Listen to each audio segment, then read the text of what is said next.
Hello, welcome to the May 23rd, 2023 Club Cubase livestream. My name is Greg Undo and I'm the host of the livestream. And how the livestream works, if you have not attended one before, is you can ask questions in the live chat field or simply send questions in advance to clubcubase@steinberg.de. When asking questions, if you could specify which version of Cubase you're running, so if it's Cubase LE, AI, Elements, Artist, or Pro, or other Steinberg programs. Also, which version number, so if it's 10, 10.5, 11, or 12. And also which operating system it's on. That information is always helpful. And also, when asking questions, realize that my ability to answer questions in a real-time manner will soon be eclipsed. I will try my best throughout the live stream to catch up.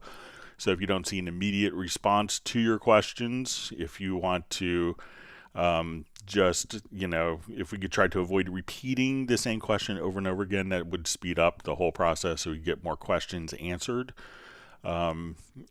We should have an index of all the topics covered in today's live stream pinned to the top of the comments field several hours after the live stream ends. So I'll have to go back and rewatch the live stream and type up all the questions with timestamps. So if you wanted to quickly navigate to particular topics, you could do it that way.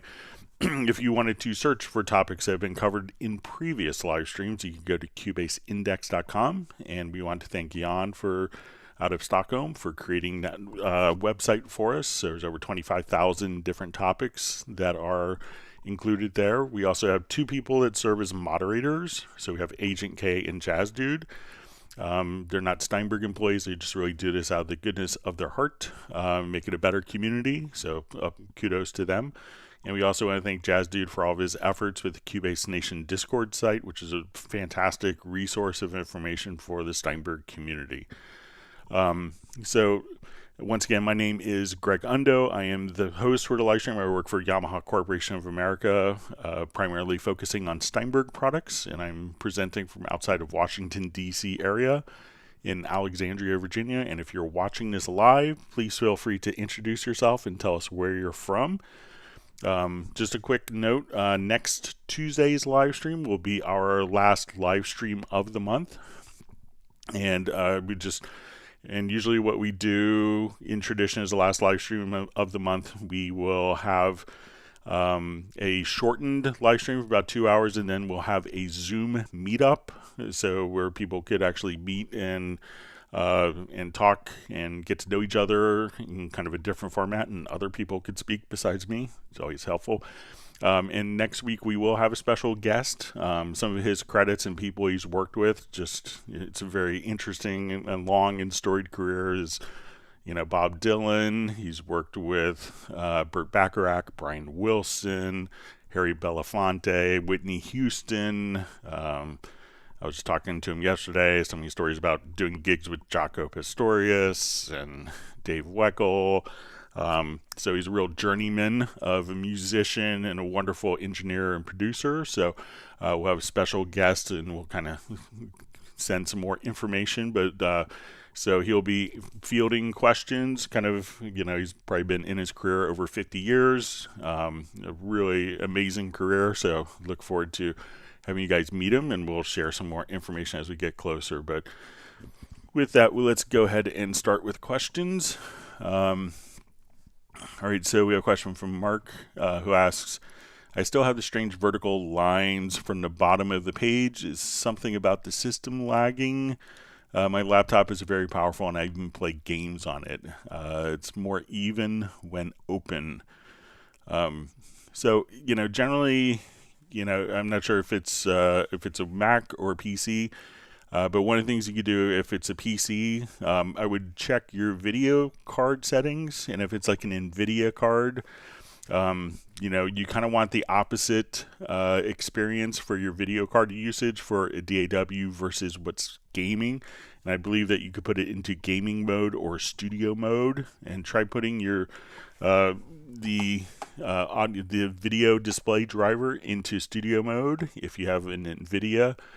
One other thing you could check also is just if you go to your Cubase preferences, I'm not sure if you're on Mac or PC, but if you're on Windows, If you go to general, you could try toggling your enable your high DPI, and also you could set the scaling and see if that has an impact on it.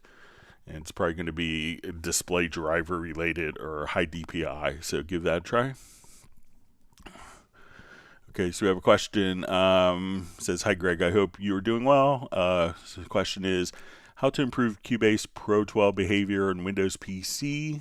What tweaks can be done to improve disk cache?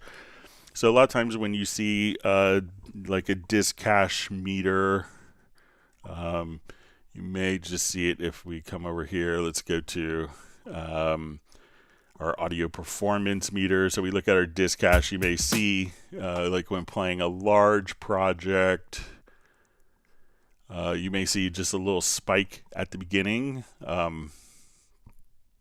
So let's come over here and we'll just kind of play this. We'll open up our audio performance meter and see if we see like just a little bit of a spike.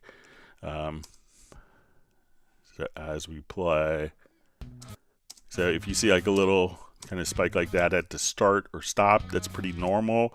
And it's just that the disc is, has to say, okay, we have to play back, 100 audio tracks, within so many samples of when the person hits the playback. So you may see little spikes like that. If you do see spikes, that, seems like, okay, I'm playing 20 tracks or 40 tracks. It seems like my system should be able to handle that. Make sure that you're running the audio off of a separate drive as opposed to your system drive.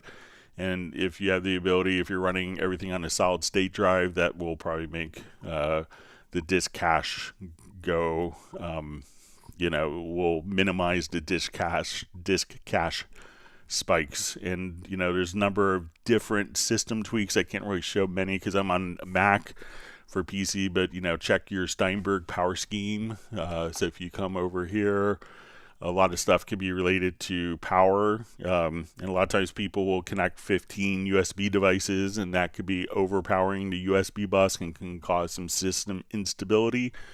So if you want to go to go to your audio system setup, you may see on the Windows version, use Steinberg power scheme and use ASIO guard.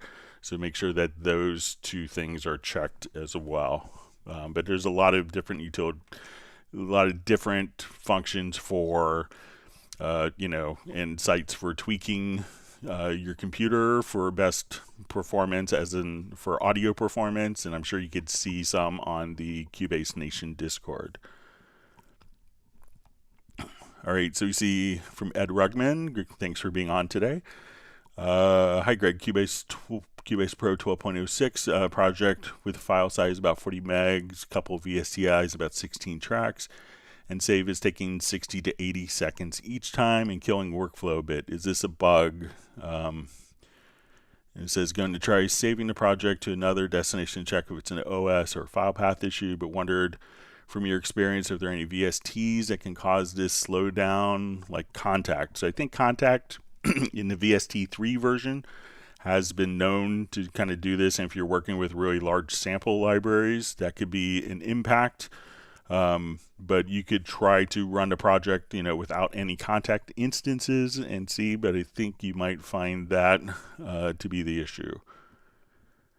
All right, and I see next comment from Jazzy. It says Contact is a known troublemaker and quite buggy since the VST3 update. Did you try to purge all before saving and get rid of unnecessary huge RAM? So, all right, so we see Taylor from Music for World Peace Records from Pine Grove, Pennsylvania. I always have such fond memories of Pine Grove, seeing my aunt and uncle and cousins in nearby Schuylkill Haven. All right, so we see Uno Memento from Finland. We have Alexander Plasko on. We see Jan in Stockholm.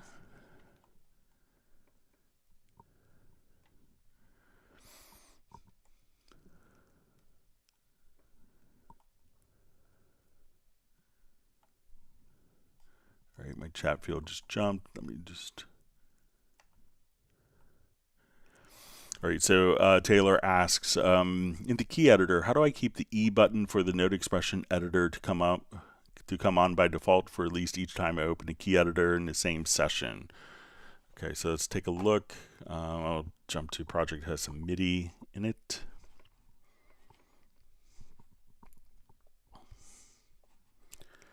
Okay, so let's say if I come here and I want to double click, and we'll make sure. So this would be for, let's say if I turn this off and then I go to another part, I think that the setting sticks until you change it. So let's say if I enable it, I go to this other MIDI event here that it is kind of turned on.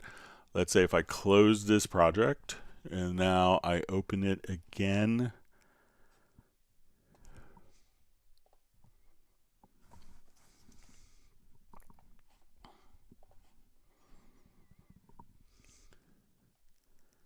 and now we'll double click and we see that that setting kind of persists until you change it. That's what it seems like. But let me know if it's working differently for you, Taylor.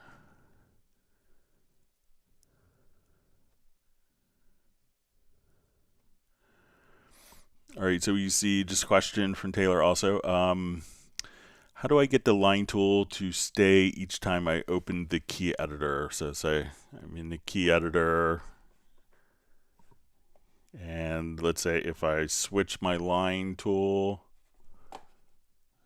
all right, so we have this set to sine wave for my drawing tool. I want to go to this as the key editor, and my drawing tool is set to sine. So let's say if I switch this to square wave, and now we can see we have square wave for our drawing tool. I go to a different part, that it's still, that setting again persists. So let me know if yours is working differently or if I'm misunderstanding your questions, Taylor.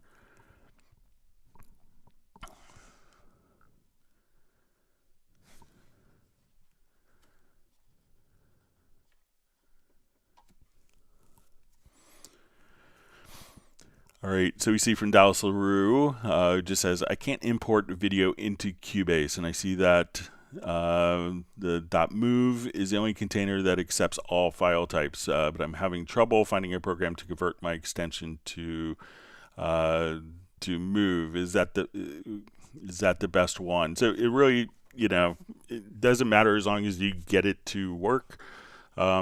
But I think one of the utilities that you could try, I think, is like a handbrake. It seems like a lot of people use that. So if we'll come over here,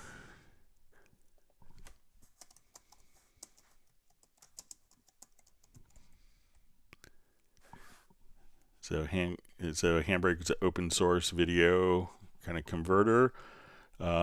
So I know a lot of people will use that. So try doing that. And again, if you wanted to just come here, we'll just say, we'll just Google and make sure that you have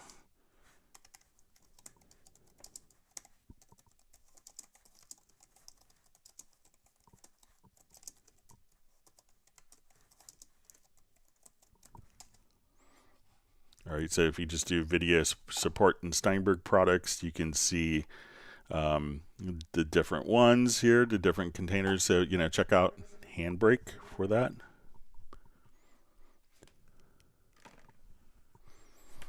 And I think that's a good utility that a lot of people utilize.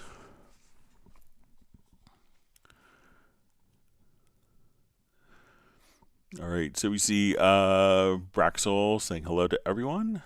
We have David Barbouche checking in from Tampa Bay, and he's like number 20. Spent a lot of time in Tampa when I used to rep Florida way back when. All right, and we have Andy Racks the Cams, just wishing hello to everyone. And we have Abhishek Kate checking in from India. Thanks for being on today. Great to see John Barry from Old England. And great to see Agent K as well. All right, and we have Benny from Sweden.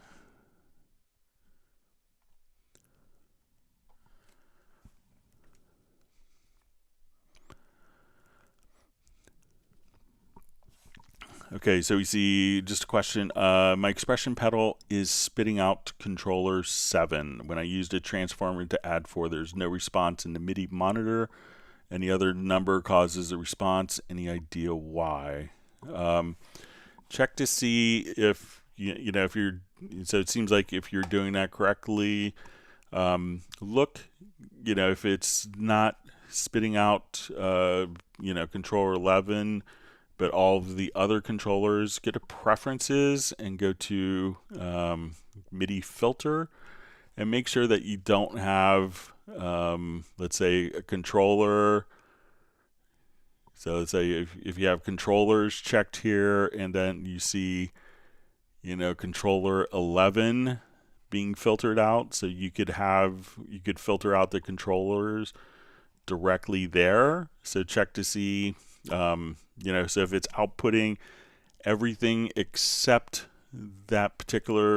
controller 11, then I may look there in the MIDI preferences to MIDI filter and make sure that the controller isn't being filtered out. Also make sure that it's not being filtered out maybe from transmission on your actual controller itself. So sometimes you could filter out, particular controls from being transmitted. So you could check that it's not, like your controller isn't blocking it. Also check if you go to like a MIDI part and you're in the MIDI transformer, make sure that there isn't a transformer that's perhaps, filtering out CC7. So I would check those things. So, make sure that it's not saying, okay, I want to filter type equal to controller and value 1 is 11. So if you have two different input transformers, one of those could be filtering out controller CC11 as well. So check those things out. I think it would be one of those 3 things that could filter it out.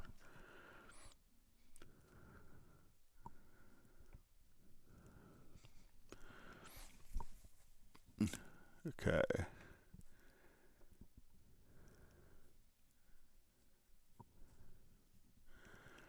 All right, so we have Amrita Lakar from India. Thanks for joining us.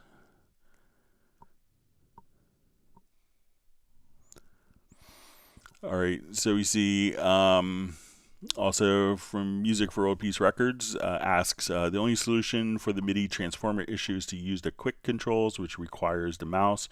Is there a way to connect my expression pedal to quick control? So really all you'd have to do is go to your studio setup, and if you go to like your track quick controls or VST quick controls, all you'd have to do is just click on learn, select the control you want, move your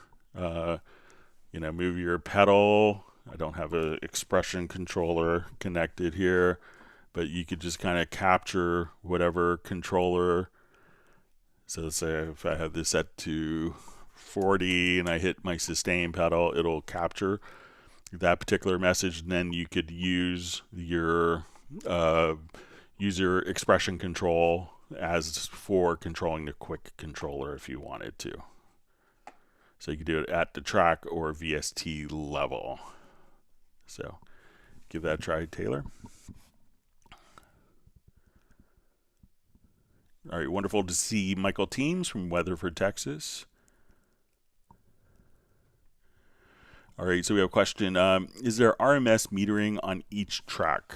So when you kind of get a sense of, we could see the different meterings kind of on the overall scale, the overall kind of global meters, and you could get a sense of what's kind of going on.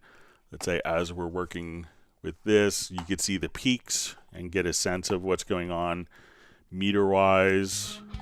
Just looking here, so you could see, You don't necessarily see the RMS, but you get an idea here. But if you wanted to go to see your RMS meters, you could see it directly here, and then you could also have the peaks held. So I think, you know, you have more flexibility with meterings globally, where it kind of makes more sense than on individual track by track basis, so you can see what's going on with different summing capabilities.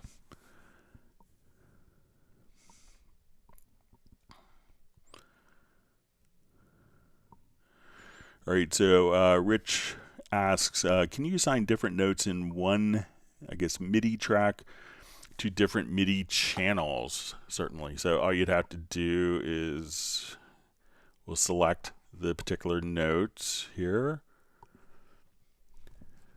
And I'll say I want these particular notes. And if you go to the info line, I can say right now they're on channel 13. I want these all to be on channel 6. So this note would be on channel 13. This would be on channel 6. And then if we wanted to even colorize based on MIDI channel, we could see different notes will be different colors based upon their MIDI channel. So just select the notes here, and then from the info line, you could adjust the MIDI channel and have multiple MIDI tracks all on one particular, multiple MIDI channels on one part. Now, if you want it to play out, what you'd probably want to do as you go to the inspector. So let's come over here to the inspector for the piano.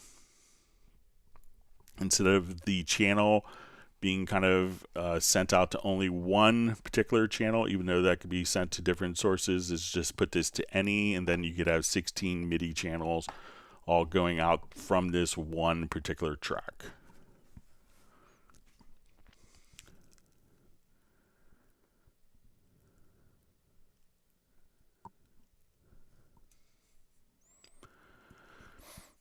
All right, so we see a question, how are banks used in direct offline processing? Okay, so let's say I go to my offline processing, and then we have banks, and we can think of banks as just being able to save different amounts of presets. So if I wanted to take this file and say, okay, I just wanted to run it through Magneto, we could process it, we could normalize it, and if I have, you know, different you know, like normal processes, like I want to do all my snares with this, I want to process all my bass with this, all the vocals in this record, this is the chain. You could, and if you grow out of, you know, the 9 slots here, you could just bank to other kind of preset collections of a single process or multi-processes. So that just allows you to have kind of more preset configurations for that.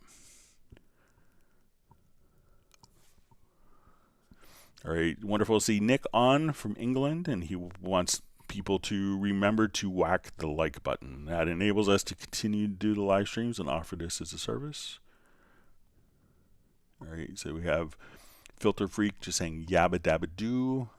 Tony Hudspeth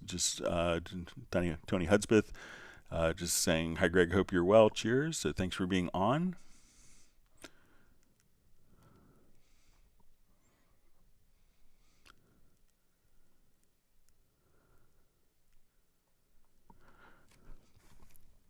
All right, David Barbouche asks, I like the pictures of the VSTs in the right zone, but once I uninstall the VST, how do I delete it from the zone? The picture is gone, just the slot stays. So it could be, so let's say if we come over here to my media and we go to VST instruments. So let's say if I delete this one, so it could be that it's going from your plugin collection. So let's come over here to my VST plugin manager. So let's say I wanted to get rid of my TD50Z. Okay, so I will come over to my VST plugin manager. Let's just get this, and I want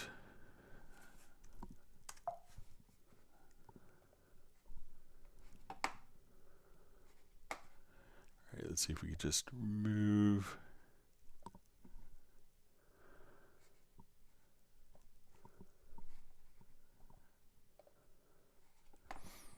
All right, so let's say hide here.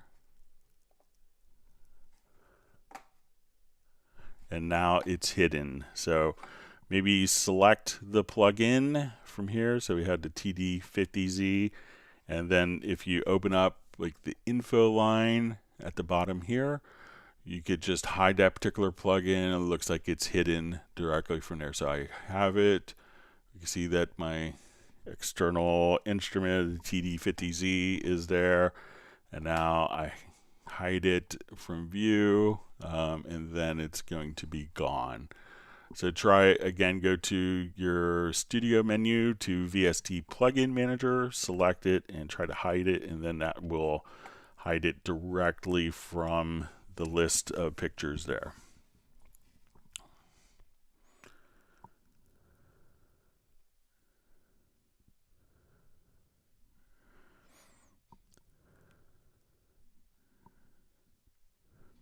All right, so we see, sorry, my chat field just jumped. So lots of questions in my future. Okay, so we see Ed Reckman asks, when gluing/merging two MIDI parts that overlap that I recorded, if I adjust one of the edges to not include some MIDI notes outside the part length, why do those notes end up in merge?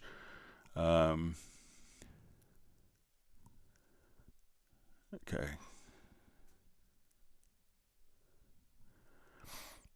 Okay, and then I just see, but for some reason, notes that are doubled outside the edges of the MIDI events become merged when glued together. Okay, so let's see if we could recreate this. So let's say we have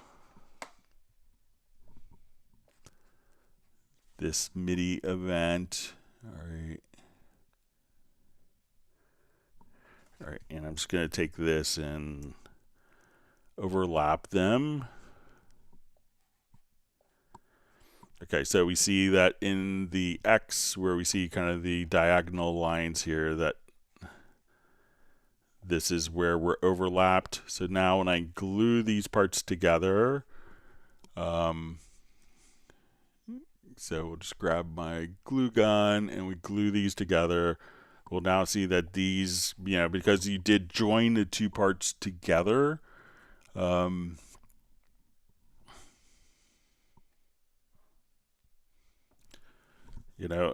unlike, we can have multiple MIDI parts playing on top, unlike audio. So with audio, you only have one particular event, one audio file that could play on a track at a time, whereas MIDI can be merged. So once you come over here and you cut, both of those events will be together because MIDI can be merged, whereas, doing this now, if you don't want that to take effect, is maybe if you go to your preferences, and let's just go to your Cubase preferences and go to editing, and let's choose to delete overlaps. That now when I drag this over, that will delete the events. So so if we just come here and as we drag this over top of the other one, that will delete the underlying events. But it's not like audio, because there could be like one track, one audio source playing at a time per track. Whereas MIDI, you could have multiple events playing simultaneously on a single track.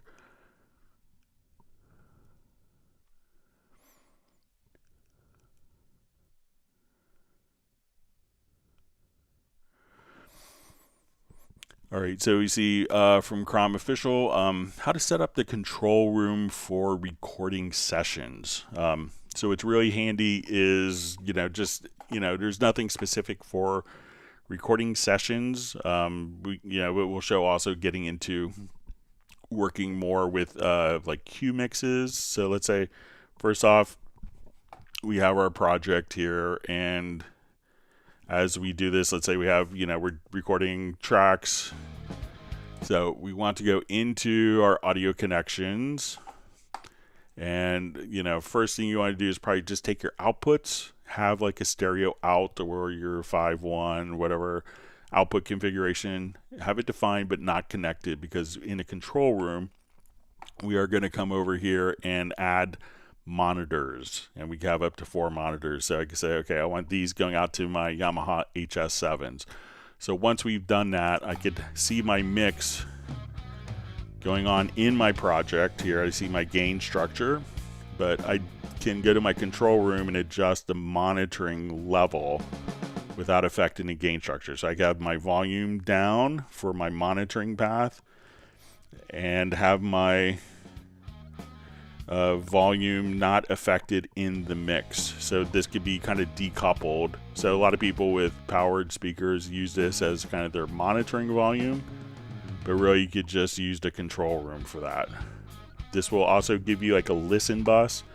So we know that we could pretty easily solo our tracks. So if you say, okay, I want it to come here, and let's just choose to, solo the bass track here. But if I wanted to have the other tracks just kind of get lower in volume, we could click on the L, and then we could have a listen bus, so we could actually set the amount of dim.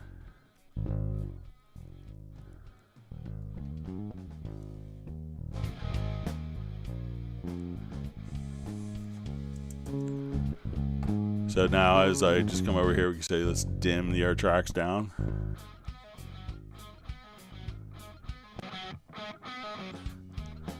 And we'll bring up this value here.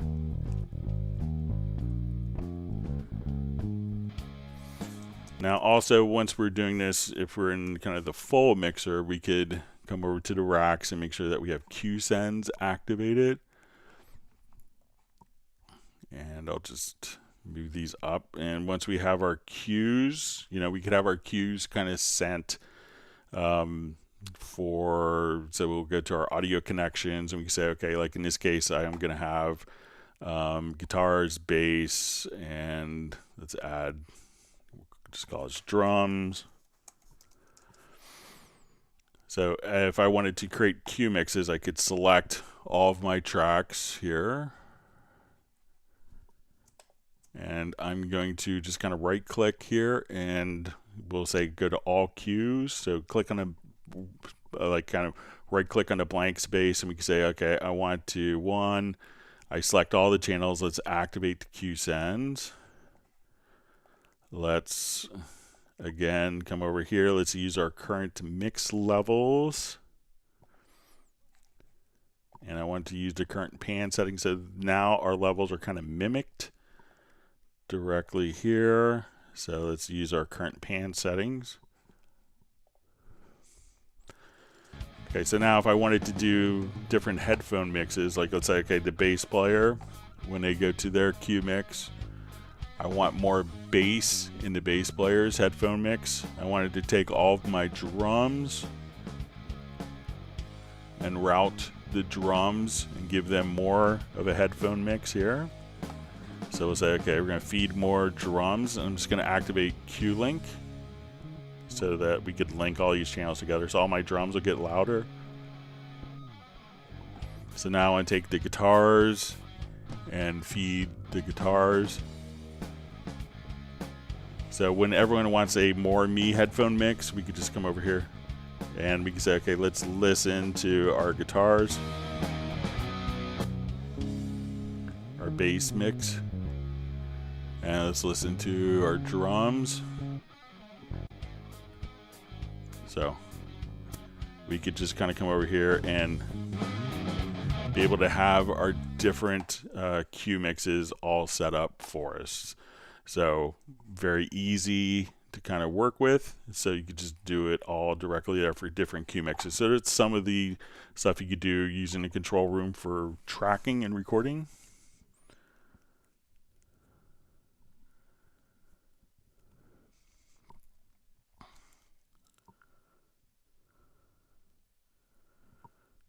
All right, let me just.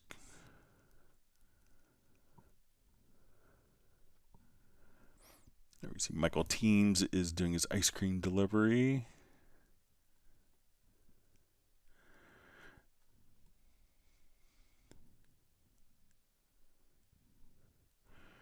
All right, so we see also from Ed Rugman, says, I'm overdubbing and creating new lanes in MIDI, but for some, and I get doubled note effect from the previous take. Okay, so let's just put our, so if you wanted to kind of do, there's different MIDI recording methods. So let's come and I'll just set up quick recording here. We'll do just like a cycle recording. All right, so I'll just do for one measure and I'll just delete this event.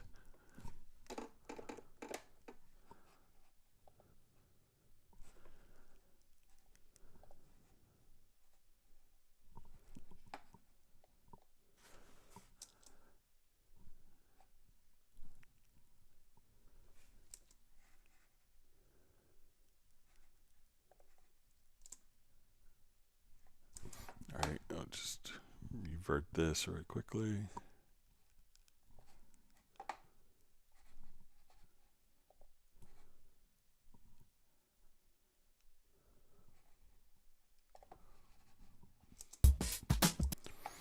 Okay, so let's say if we are here, all right, so I'm going to move.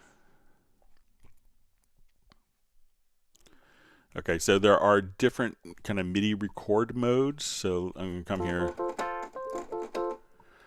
Okay, so when we go to our transport, we could just say, let's, so if I want to do cycled and keep stacked, so let's say as I record,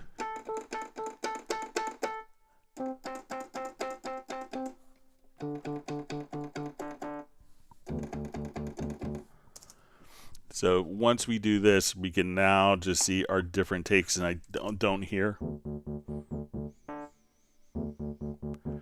So if I go to my comp tool, so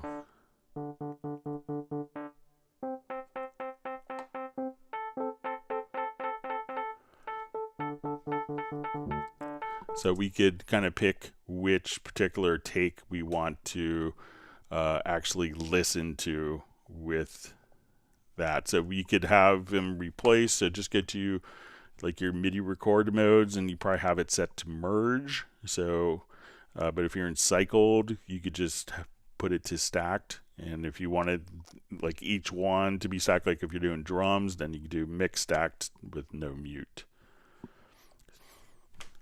Great. Thanks for all the wonderful questions so far.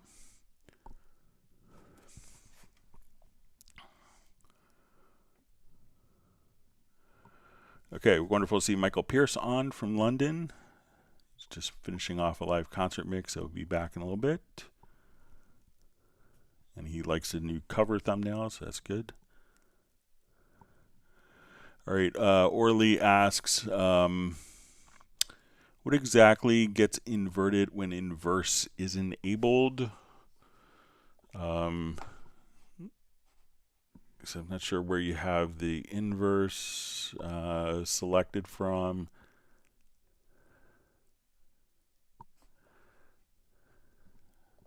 So if, let's say that is like this event is selected, and let's go to edit and select. So we could invert. Let me just do it with something that's probably a little more not in. So let's say if I wanted to select those events, let's go to edit, and you could like switch the selection.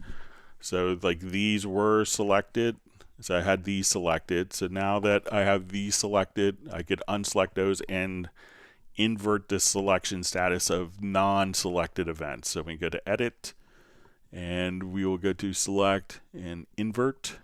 So now the previously selected events are not selected and everything else is. So let me know if that's the inversion that you were speaking of.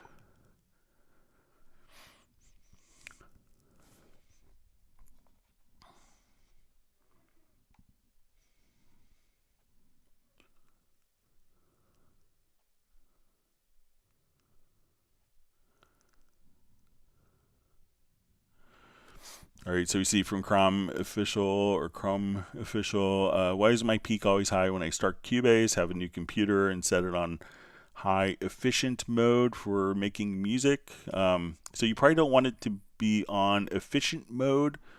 So you want it to be on high performance mode. So if it's on high efficiency mode, generally what efficient means is that it's throttling the CPU so that you have less energy usage. So try to put it on high.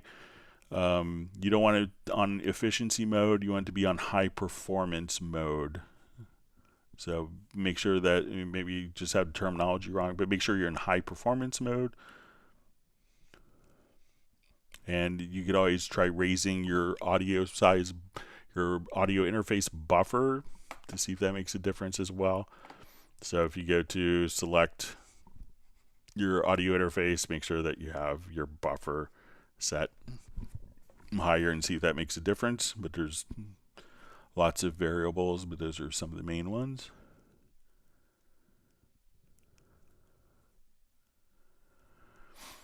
John Costigan says, hello, Greg at Cubase. I had asked about 12.06 shutting down and startup, but the problem disappeared on its own, so no beefs here.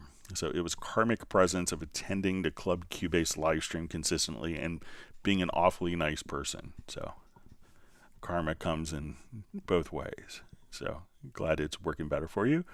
And great to see John on from Kenosha, Wisconsin.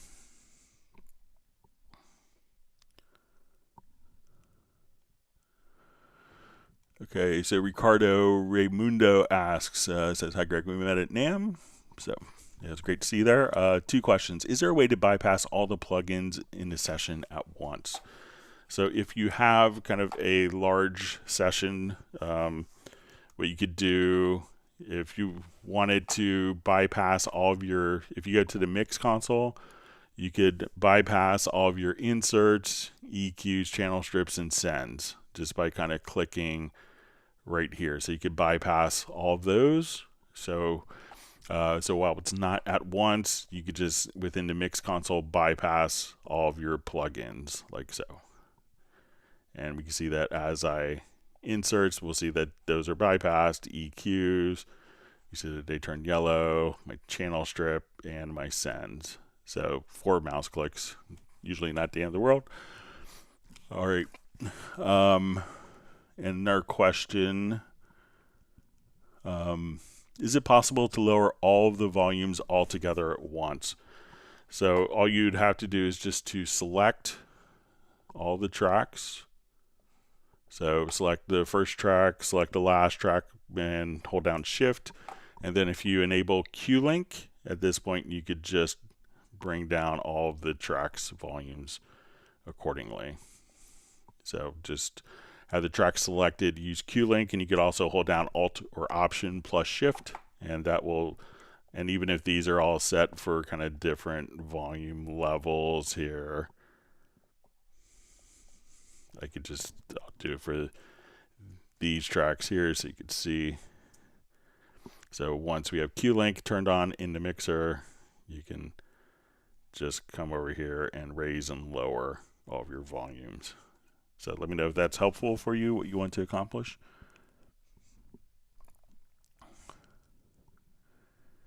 See, John Costigan's gotten 1 gallon of butter pecan ice cream.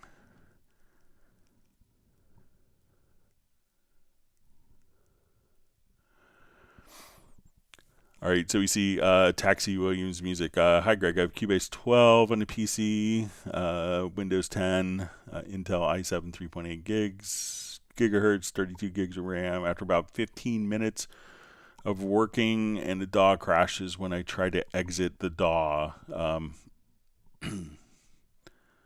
So usually when you try to exit the DAW, if it crashes at that point, you know, generally it's a plugin that's not releasing memory.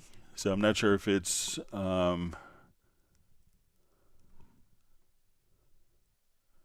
so I'm not sure from the description if it's, you know, crashing at 15 minutes or after working for about 15 minutes when you save that it crashes and you try to exit the DAW. But, you know, see if if you start the program and hold down like Alt Control Shift on Windows, and you can do this with Command Option Shift on Mac, but let's say I'll just open up new window here. See if you get the same thing if you don't use third-party plugins. So you could actually start the program and kind of to deactivate all third-party plugins and see if it still is causing the problem. But my guess would be it's going to be one particular plugin that's kind of causing a crash. And then once it does that, and it could be some plugins will have a memory leak, and after 15 minutes it gets to the point where it could fill up your memory, and then it will cause a crash, and it's like, why does this happen all the time? And it just is how much time it takes the plugin to kind of fill up the available memory on your system. So give that a try. See if you could, again, hold down Alt Control Shift when starting and see if you had the same experience without third-party plugins.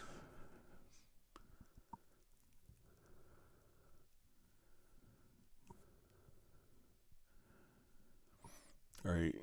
So you see Ed Rugman just says, thanks, Greg, and everyone. You guys rock. Like button is smashed. All right. That's great.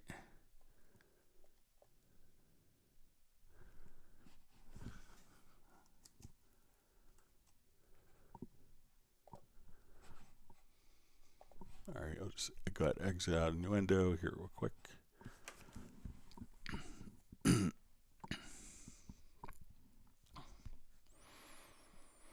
All right, wonderful to see Kevin Mehmed on. Hope you're doing well, Kevin. So his question is, do you, Greg, think I would need spectral layers? Can you show some advanced features?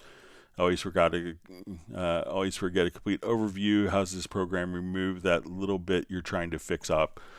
So what spectral layers is really good at is being able to take just kind of like, instead of working with just I'll show you kind of we could do editing that's kind of frequency based. So if I wanted to come here, let's say we'll take this. So instead of having usually when we do audio edits in Cubase, when we cut and erase a part of the file, what we're in essence doing is cutting all of the frequencies. So let's say I want to take this particular project here.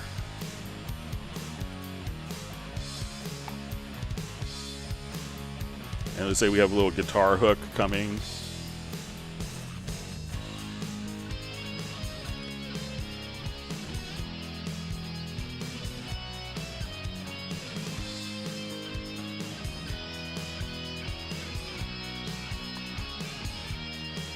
Now let's say this track is obviously mixed, and I wanted to take those particular frequencies of that guitar part, even in a mixed file, and I wanted to like bring them up or bring them down. So this is where spectral layers does exceptionally well. So like when something is already kind of mixed together, and we want to kind of almost just take particular frequency ranges here. So let's say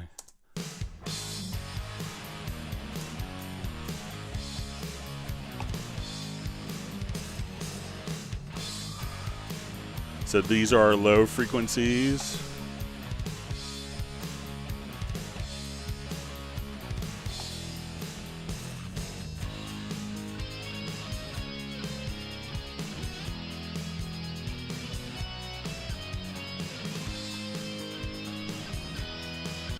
All right, so let's just say, all right, so we see that this is basically our little guitar part that we're seeing here. So these frequencies are the guitar.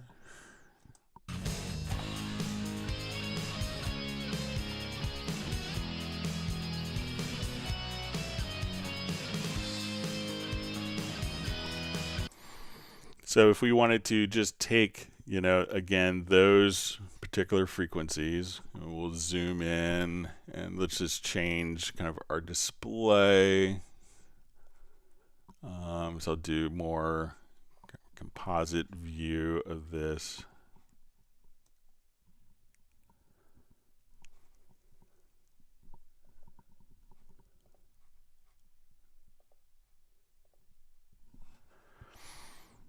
Okay, so what I want to do is to, just take these particular frequencies, and I'm going to come over here and we'll just say kind of harmonic selection. So I could just say, okay, let's take these parts here. So I'm going to switch to this tool.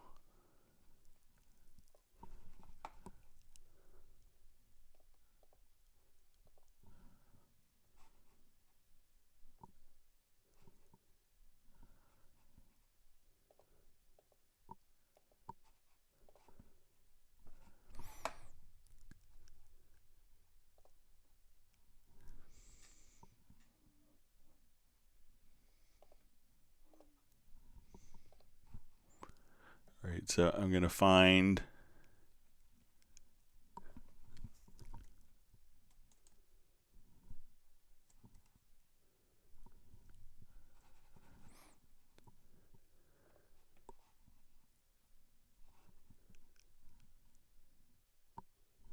just find the best one.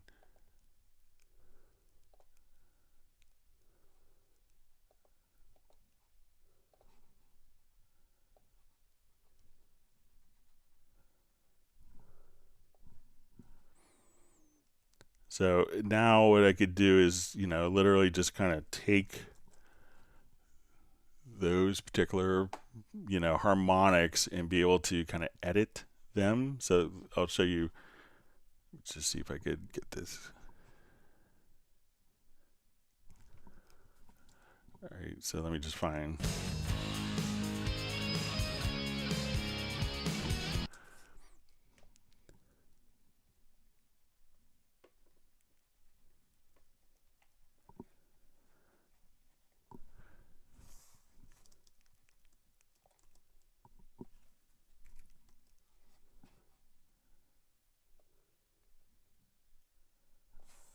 All right, so so if I wanted to just, take out that particular frequency range and move it, we could just kind of come over here and just take, our different parts that we want and say, okay, I wanted to just erase, particular frequencies, or I want to take, a recording and again, just kind of come over here and say, okay, I just want to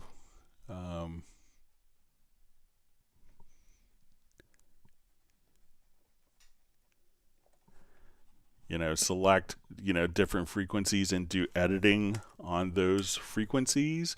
So we could come over here and like really shape the different tones. And also when we get into it, we could choose to do stuff like, okay, I just want to, split. If we go to layers, we could say I just wanted to unmix the stems. So if I wanted to, remove, the bass and drums and vocals from this particular file here,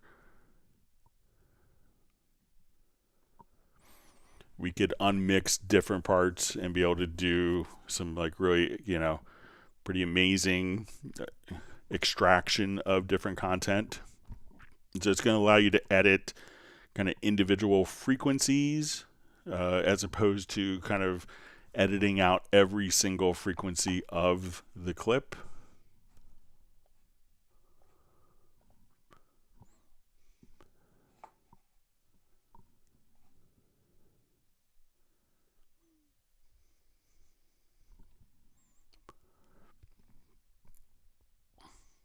We'll just let it do its magic here.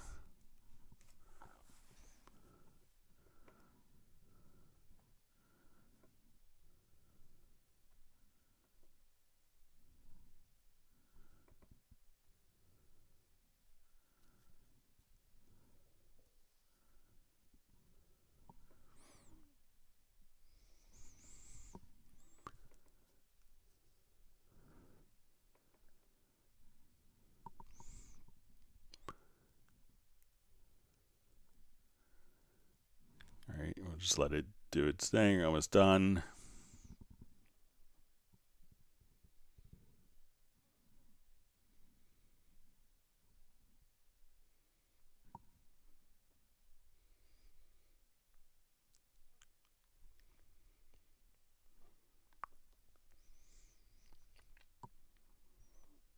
just about done.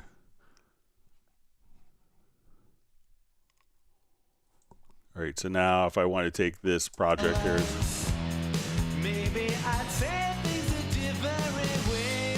There's a parade that's inside of your soul. so if I wanted to come over here and just mute the vocals, Be forever sorry. There's time to do all that needs to be done. Not at a haste. so you can just kind of break down, different components of your song as well using spectral layers. So.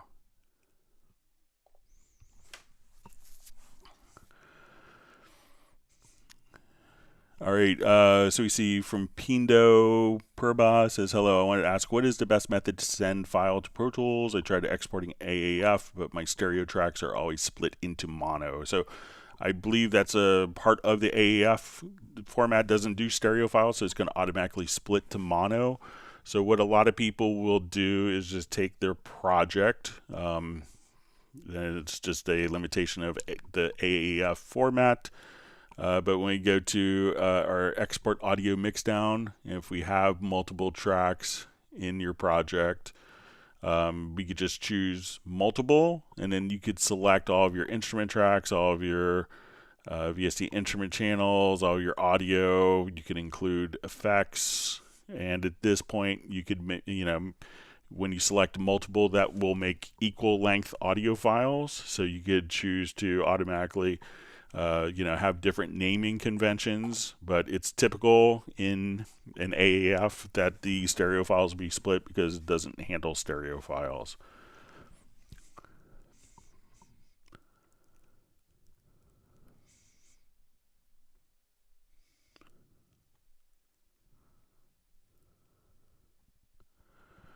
All right, so we see Taylor just saying that the E button is going to be in the floating editor, edit expression data. So let's go ahead and test that. Okay, so now when I'm here, I have this, let's say I have it turned on. I go to another MIDI event, another MIDI track here. Let's go to, so it's turned on. So now let's say I turn it off. Then I'll revert the project here. So when you go to look at this part in the floating piano roll, all right, so let's see if we turn this off.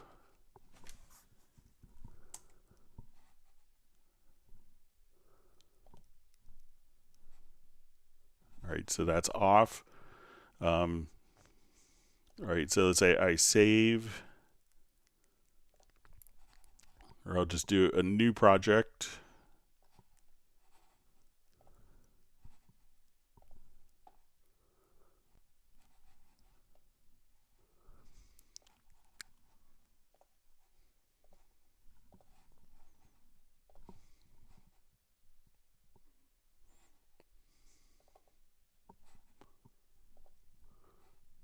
And we can see that it's turned off, so it retains whatever the current status of that is, and that setting looks like it's sticking to me, Taylor, in the floating window or in the lower zone.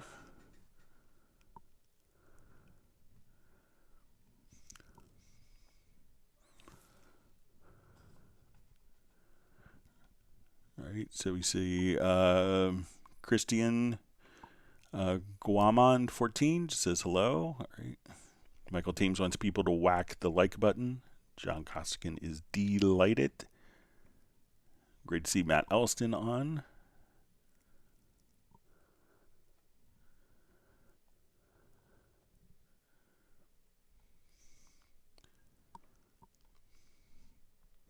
All right, so Michael Teams has a short day. He has to go to studio in Dallas, so you have to dispense of all the ice cream early.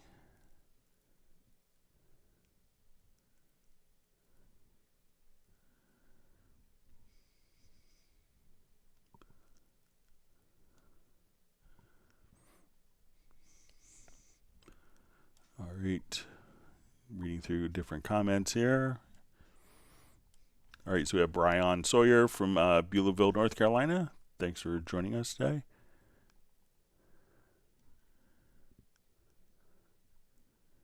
All right, and we have Latoria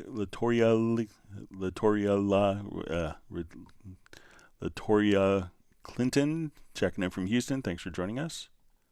My brother lives in Houston. All right, and we Spike Williams from Wales. Here with other fellow Texans, all right, including Michael Teams and Randy Lee.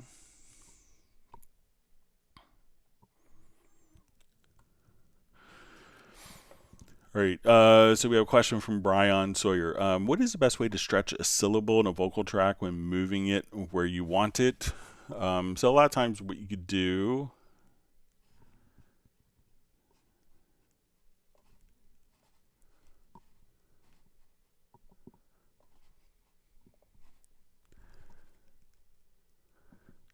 All right, so there's probably two different approaches for this. One is, let's just say, just listen to a couple of little vocal passes here. What dimension am I in? All right.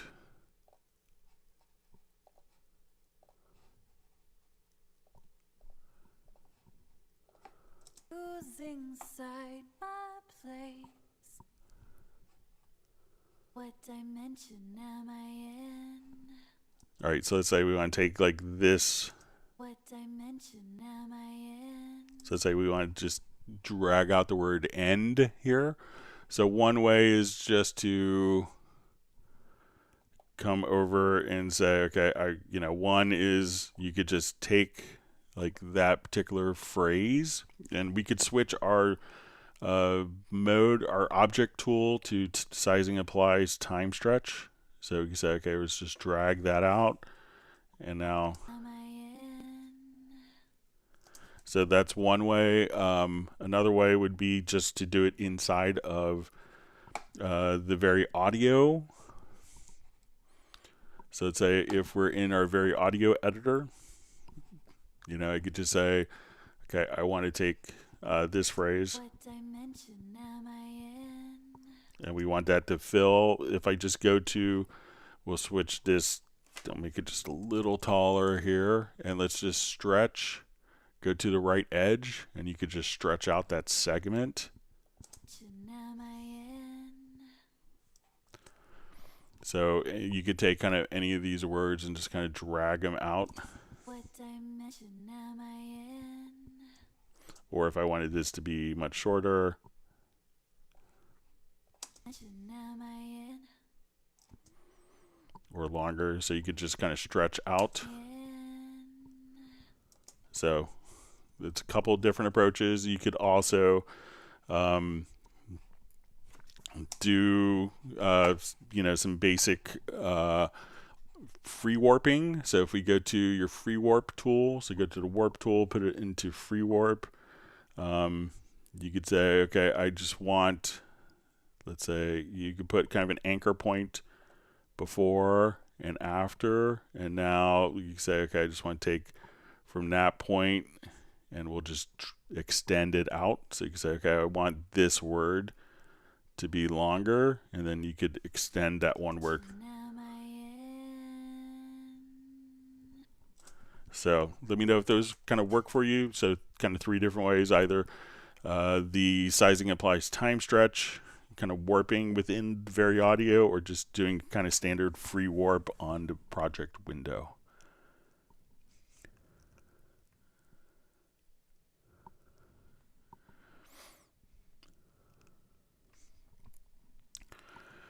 Okay. All right, so we have Patrick Emmanuel A on, so thanks for being in. It says, hi Greg, how to select notes that's going to be swinging with MLE like the picture I sent you.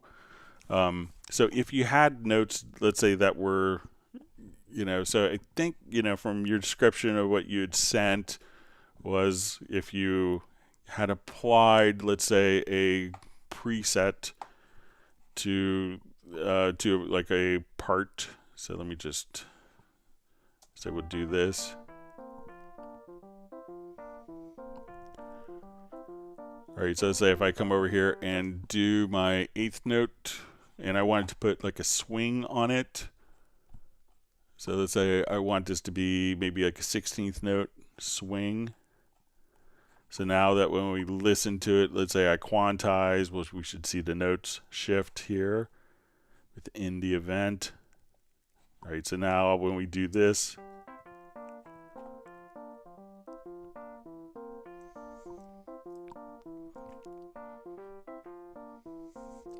so, and I think the question was, if how to take this particular like percentage that was applied to the swing here and be able to modify it.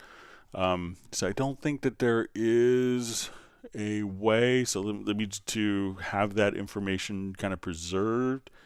But let me just check one area, just see if it's maybe listed in the project browser.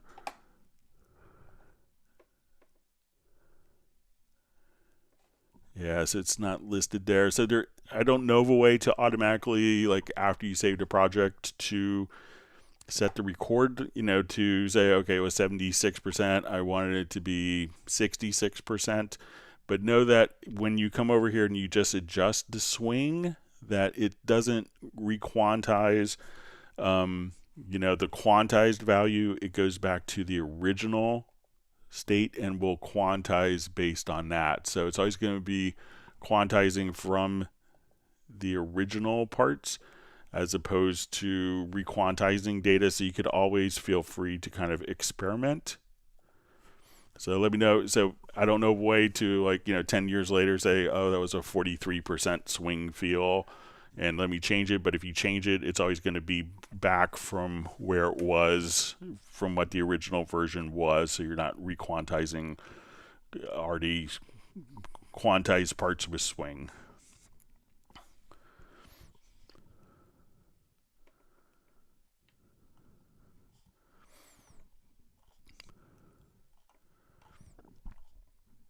All right. So my chat field jumped. Let me just.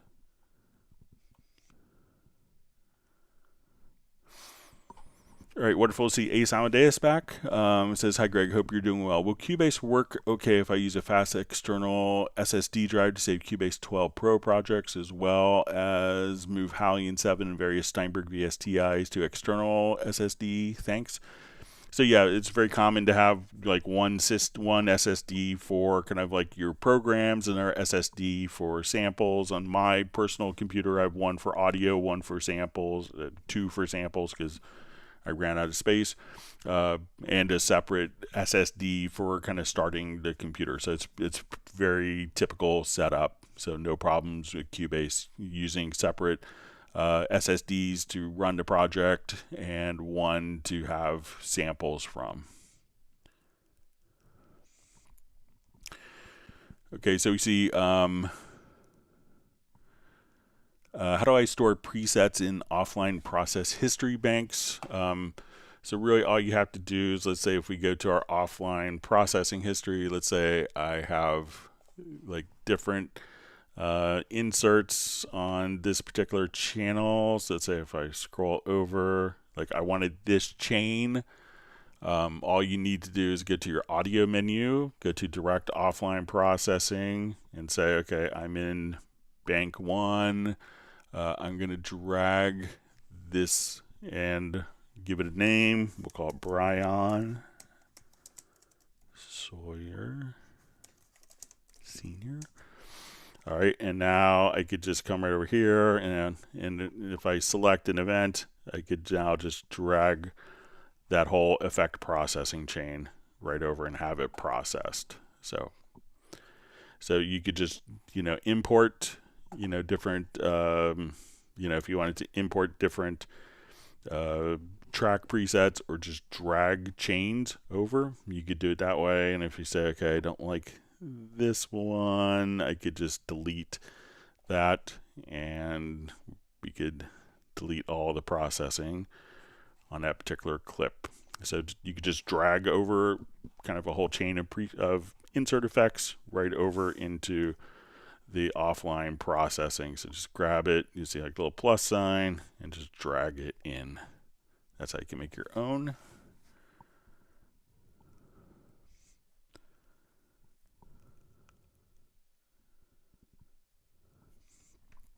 All right, so we have Arnold saying hi from Germany.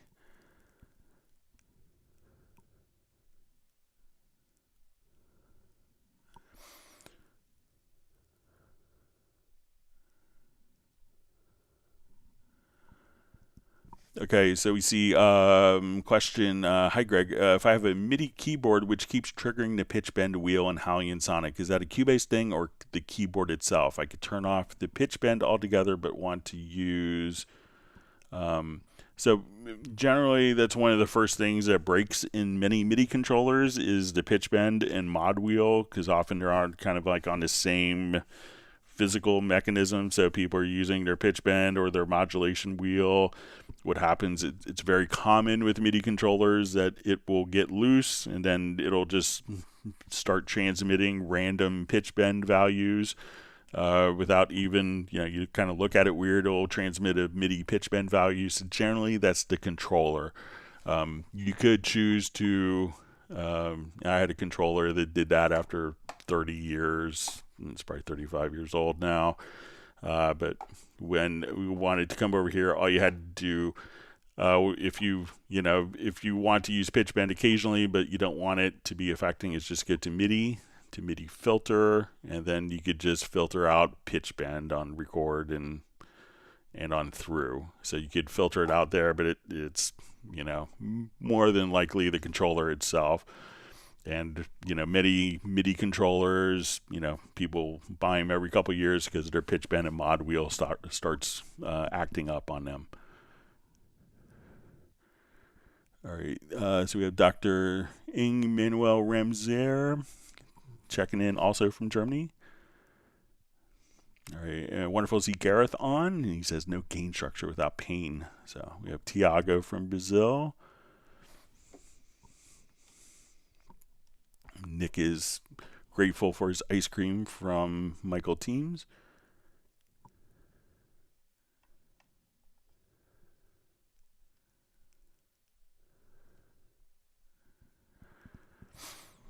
All right, so we see question, where is control room presets location in Windows? My Cubase 12 crashed and I lost all my presets. Is there a way to back up these control room presets? So when we come over here, all you'd have to do, we'll just take a quick look. So let's come over here to our studio, to audio connections. So I'll just save this as a preset and we'll just call it GO May 23rd.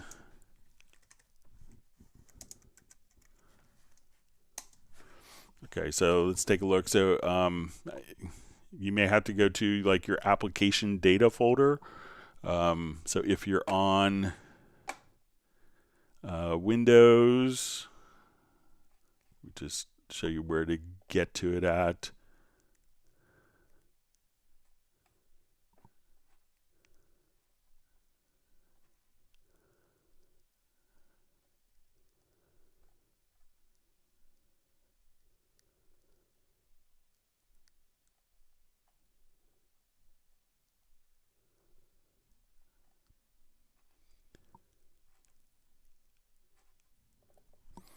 Okay, so if you go to like your start menu and then probably go to like your Steinberg Cubase 12 or Cubase 11, select it and go to the user settings data folder. And I think on Mac, it's going to be, if you go to hold down your Alt or Option key and then go to library.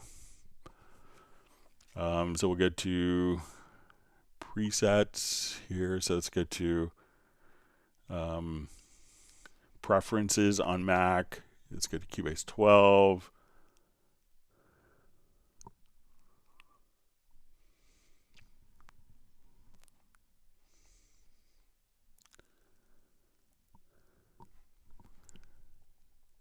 All right, and we'll look in presets here.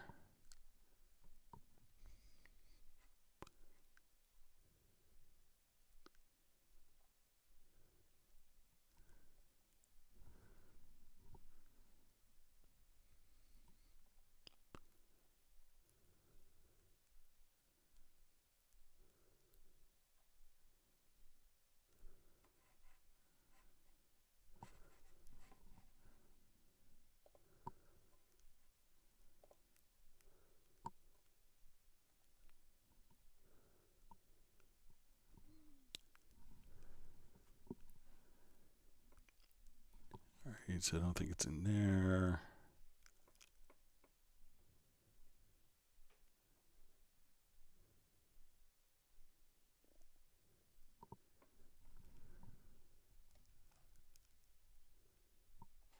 So it's probably just going to be here, control room presets. So try copying that over, and let's see if we open that up, if we can see any text in it. So try copying that file over.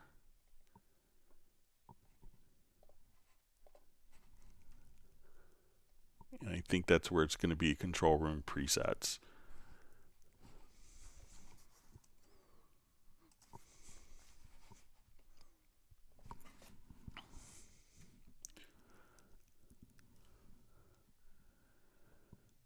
Okay, we see Nick is back and forth in front of the screen, but he hit the like button. So, all right, wonderful to see Pablo on.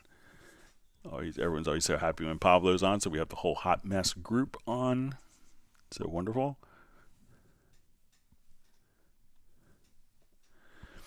All right, so you see John Barry says, did you get the email I sent about the XML for the lefty or reverse piano trick for the input transformer? I managed to work it out. Cheers. So I don't think I got it, but if you want to send it again to clubcubase@steinberg.de, I would love to have it so I could share it with others.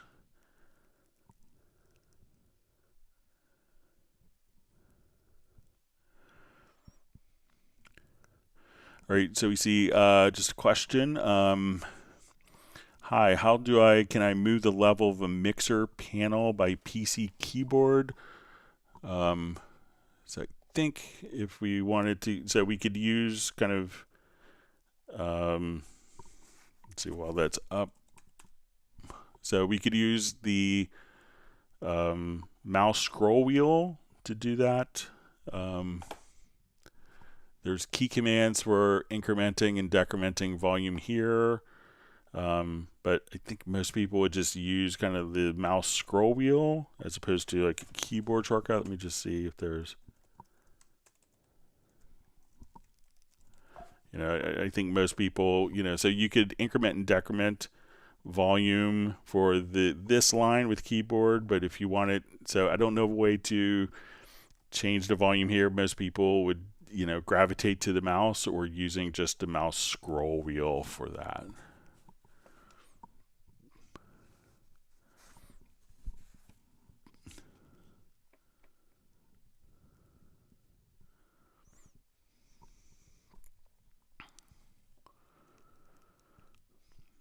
All right, so Patrick asks, hi Greg, what are the ways to swing in triplets? Any new or different creative ways to swing?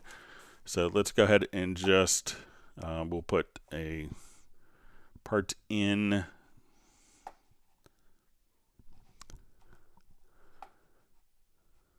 All right, so let me just come over here.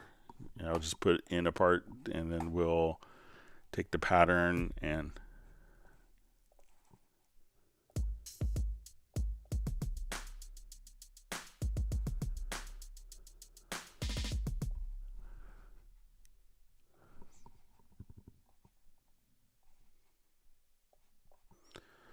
okay, so let's take this particular pattern.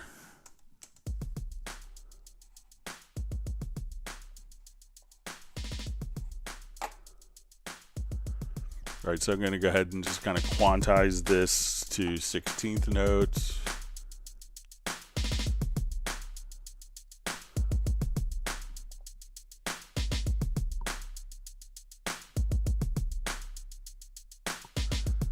And let's go ahead and just kind of add different swing in. So we'll try like 16%, 30%.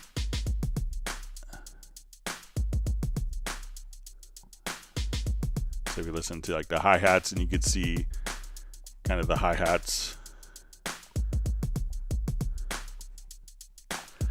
Now, one of the things that you could do to be creative about it is to, let's say, if you wanted to swing everything,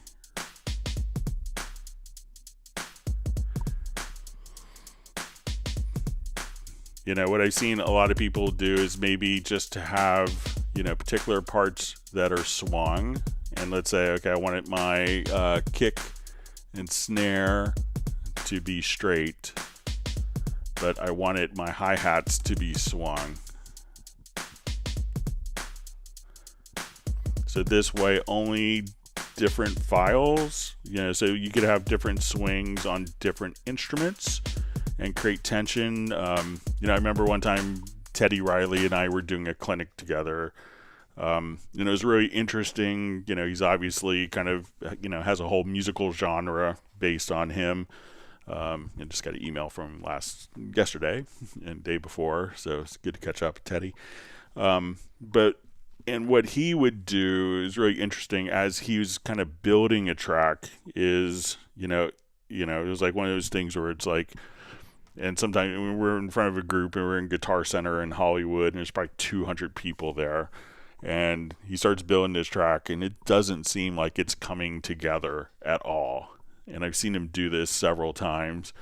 And it's kind of like, oh, that drum part's not going to fit with the bass part, and that little Rhodes piano he's playing, that doesn't work, and then he adds a percussion thing, and it tied it all together somehow. And that's kind of the magic that Teddy brings to the table. So sometimes it's combining different swings, and it's really, but don't think they had to put the same swing on everything, so even within drum parts, have that tension where you have maybe percussion has a different swing factor than the hi-hats. And as you work with swing, you realize that you could do varying degrees, but it's almost a tension, and the swing doesn't really sometimes it needs to have a foil or something that's on the beat, or if everything is swinging, then it doesn't feel as special. There's no kind of rhythmic tension between the different sources. So, try different amounts of swing on different tracks,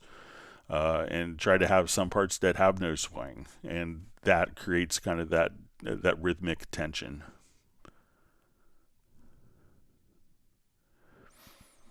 All right. See, Pablo seems like he's happy to be on.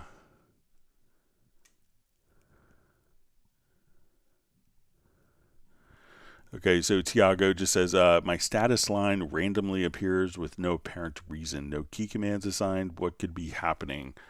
So it could be that, when we're in this, I'm not sure if it's in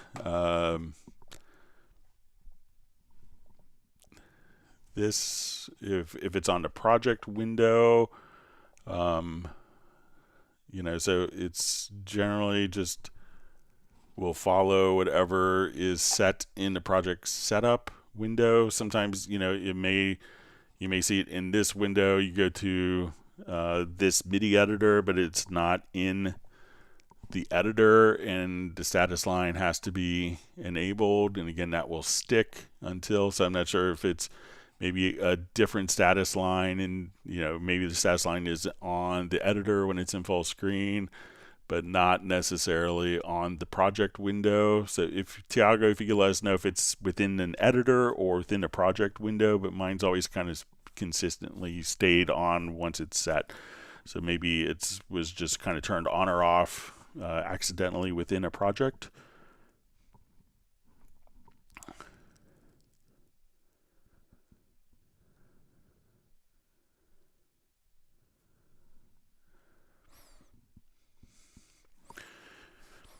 Okay, so we have a question. If I use free warp on duplicate track, should I bounce it before? If I still need the original track, and how to easily compare both versions with warp and without. So what I do a lot of times is I will utilize track versions for this. So let's say I have this particular drum loop, right?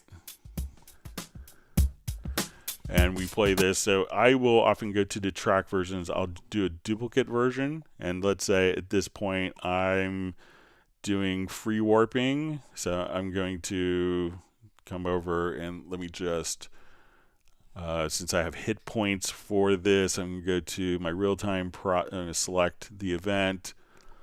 Let's go to real-time processing. I'm going to create warp markers from the particular event. So now I could just say, okay, what happens if I move this and I move these different elements and we listen to it. Now I want to compare that to the original. I just go to the original track version, and then I could go to my warped version. So a lot of times if I'm doing kind of creative edits like that, I will have just kind of I will start off, instead of duplicating a track, just come over here and duplicate the track version. Then you can say this is, we could rename it, and we'll say this is original. And then we can say, okay, this one is, we'll rename it and call it warped. So this way, you have one track and you could just navigate quickly between an edited version. And I often do that. If I was doing very audio, I may take the track version here and render it as a file. And then I could have my original vocal. I could have my track version with the particular vocal tuned using very audio as well. And then I don't have to have duplicate effects and stuff like that. It just kind of keeps it a little cleaner and more organized. All right, wonderful to see Value checking in from Vienna.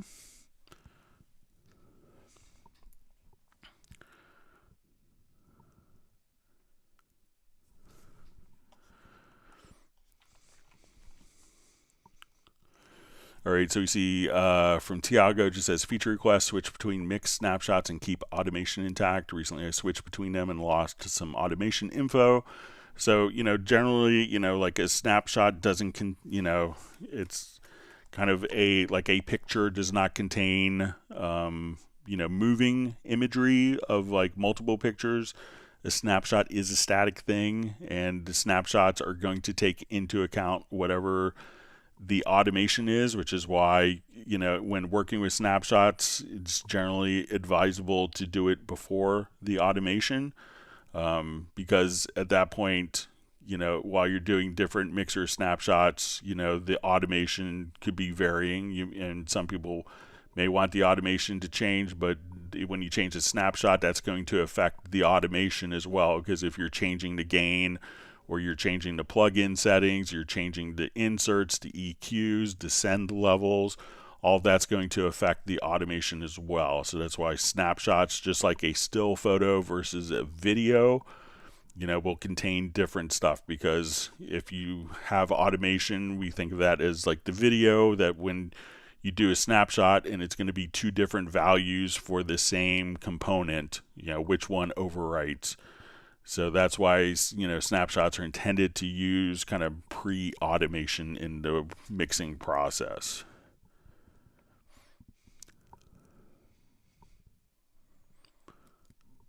All right, we see Michael Teams is very happy to see Pablo on.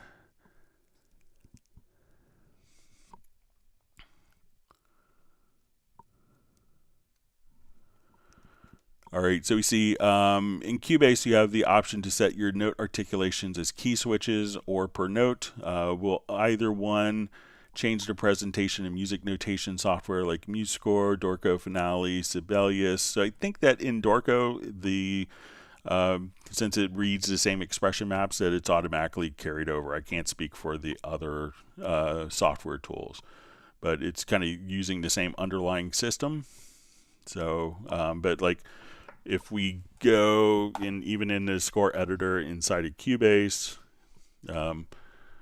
once I'll just open up something. So let's say if we go to a Bach piece here,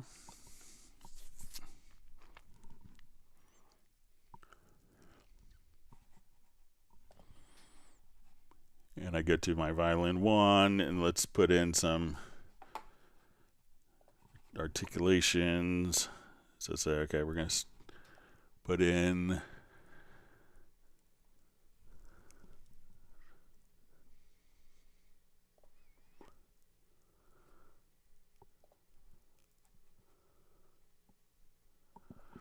that now when we go into our notation view, that we could see the articulations automatically imposed in the score editor. So you could export this as a music XML file, but I don't think that would actually trigger the key switch. But if it's part of a MIDI file, that the key switch, I'm pretty sure is carried over inside of Dorico as well.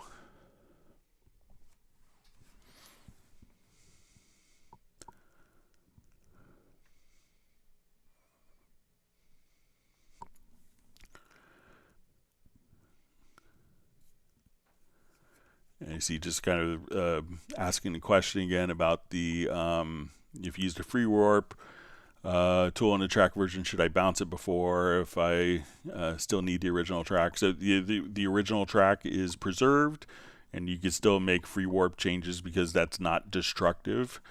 So just like we showed just a couple minutes ago, it's not really necessary to have to bounce it to a separate file because it's a non-destructive process there.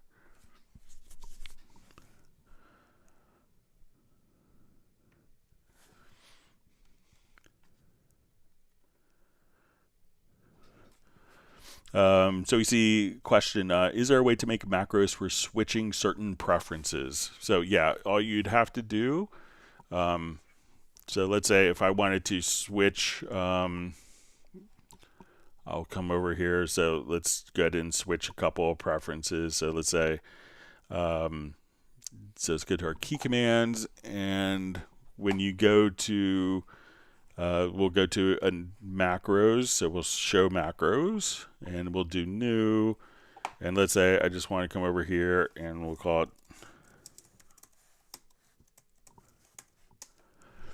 so when we go to preferences here under our category and key commands, I can say, you know, I want this to automatically switch, like let's say I was doing an Atmos and I wanted the control room to use phones as preview channel. I want to add that, and let's say I wanted to change my transport to, you know, return to start position on stop. So, but sometimes when you switch a macro for that, it doesn't necessarily turn it to a specific state, but it will toggle the behavior, and sometimes you may see a little kind of text message indicated that it's being toggled and what state the preference is in. So it may not take it to a particular state, but it can toggle that preference on or off. So just be aware of that, but you can include preferences inside of macros.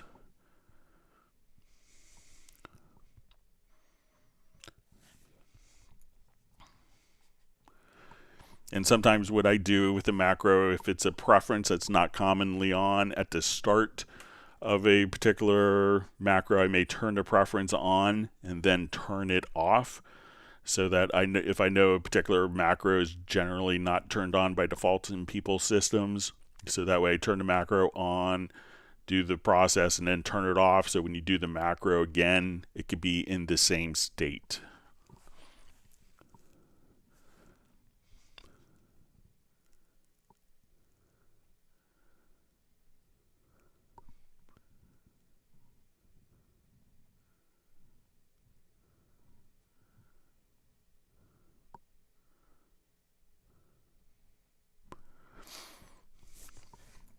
All right, so we see a question from Robert Higgins.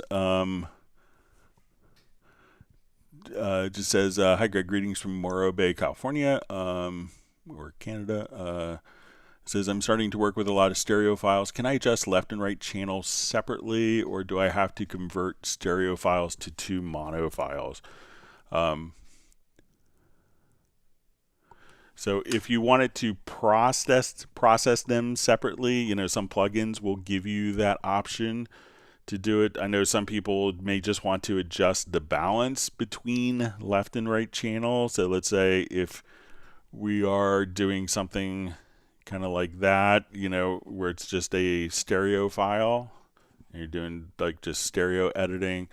If you go to like the mix console, and let's say we go to this particular channel, you could choose like a balanced panner. So let's say as we listen to this, so let's say if these were kind of, we could have where I could blend my pannering like this, and then if I wanted to have my combined panner, here I could just have more of it like on the left or right hand side and kind of adjust the width as well as how much it's being panned on that particular channel. And if we go over top, we could invert the left and right channels. So you could do that kind of with the panner to rebalance if necessary. But if you wanted to, like within the sample editor, say, okay, I want to process my right channel independently of my left channel, at that point is when, when you would just come over here to your project and convert tracks, and we'll say multi-channel from, or mono from multi-channel, and then we could, do different processing. Some plugins, if you wanted to, if you're doing stereo work, and let's say we go to your insert and we say, let's go to EQ to frequency, and here we could choose to, on a stereo track, we could say, okay, I want to EQ the left band independently of the right channel. So we could do that on each of the 8 channels as well, right there. So some plugins will allow you to do that as well. But if you want to do like editing where it's like, okay, I need to, physically cut this out of the left channel, that's when you'd probably want to split it into mono files, and you could always then convert it back to stereo if needed.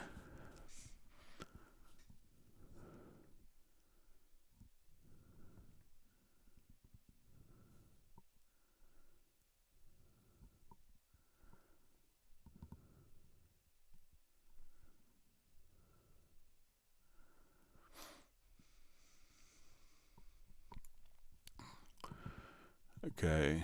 All right, so we see from Taylor, it says, got my expression pedal to spit out CC11 on MIDI track, then routed it to the amp rack on another track. CC11 comes out but doesn't trigger the wah-wah pedal. What am I missing? All right, so let's take a look. So let's say if we have our wah-wah pedal here, so I'll just put my distortion.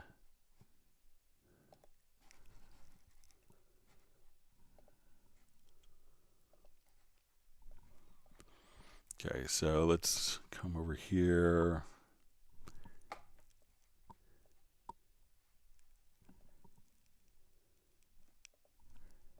I think it's CC11 that does this.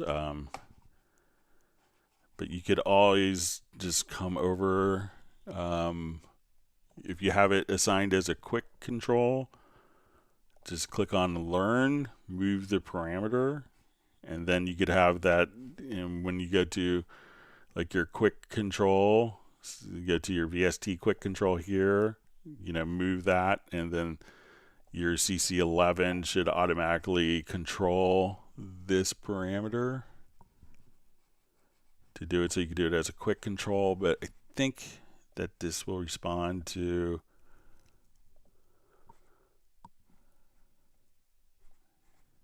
CC11, but let me just try it again. So I'm going to create a MIDI track.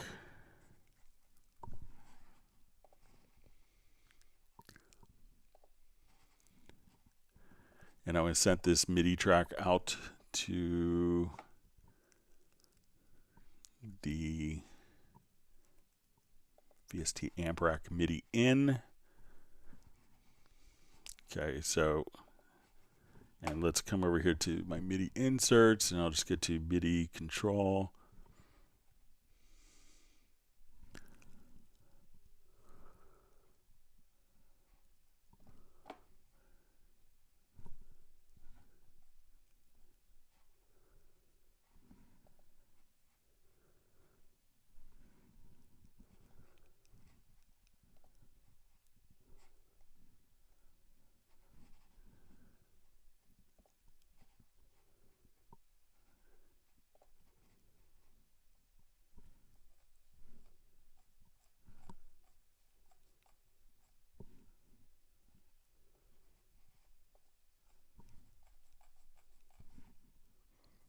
So that controller doesn't seem to spit it out. Let's come over to see if it's...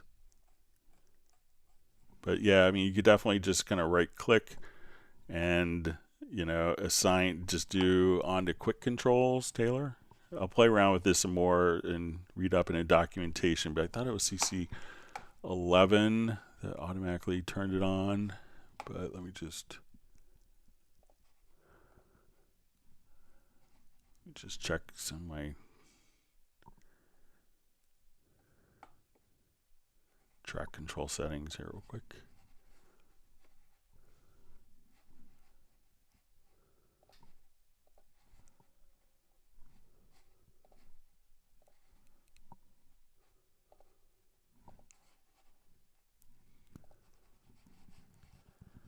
So this should be spitting out.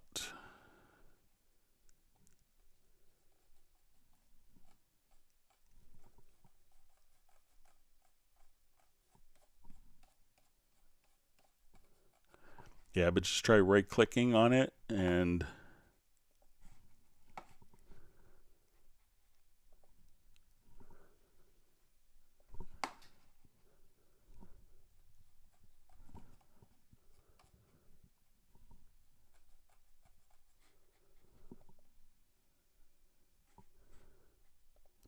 so I think it's 11, but it doesn't seem like it's responding. But, you know, try quick controls. But if you want to email me, Taylor, I could have it for Friday's live stream. I'll see if I can get it figured out.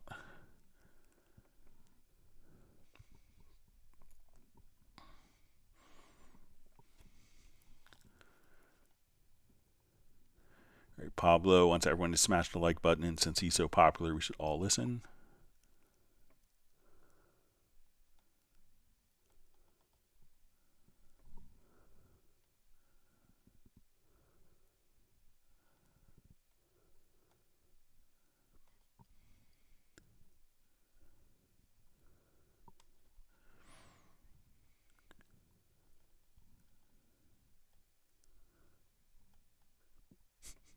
See, Gareth occasionally bangs his little toe and he tries to exit out of the DAW. So, all right, wonderful to see Charles K on. Glad you can make it today.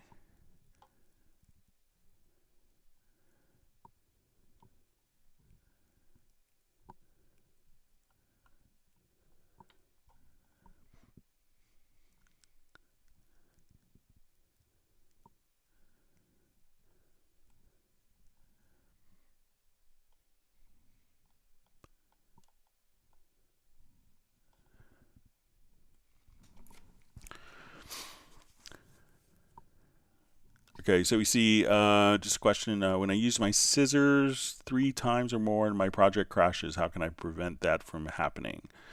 All right, so let's go ahead and say I'll just cut my part here multiple times. So I've never had that happen to me. Out of curiosity, one of the things that you could do is, you know, hold down either Alt Control Shift or Command Option Shift right after starting the program. And just like I showed with Nuendo a little while ago, how we kind of started up in this safe mode, try to temporarily disable program preferences and see if that does it. Little stuff like that sometimes when issues like that come up, that could be caused by maybe some of the preferences getting corrupted by the operating system of the computer. So try that and see if that makes a difference and let me know. Michael Teams just says, yeah, it sounds like a third-party program button or plug problem, which could also be.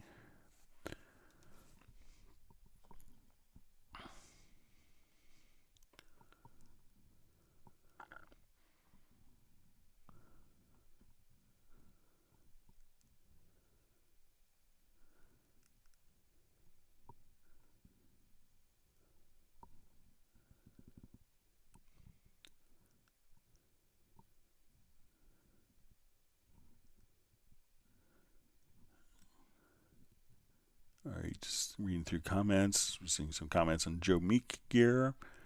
And Spike got to work with some original ones at Chiswich Reach.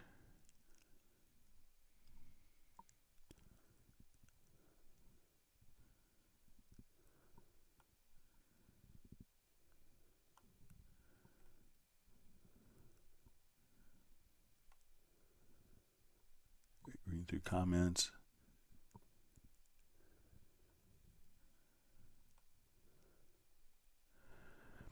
All right, so we see Gareth liked the bass part that I contributed, so I'm glad you liked it. Hopefully, I have no idea what Pablo will do, if it'll work with Pablo's part, but we'll find out. But you have some different options to kind of cut, copy, and paste if needed.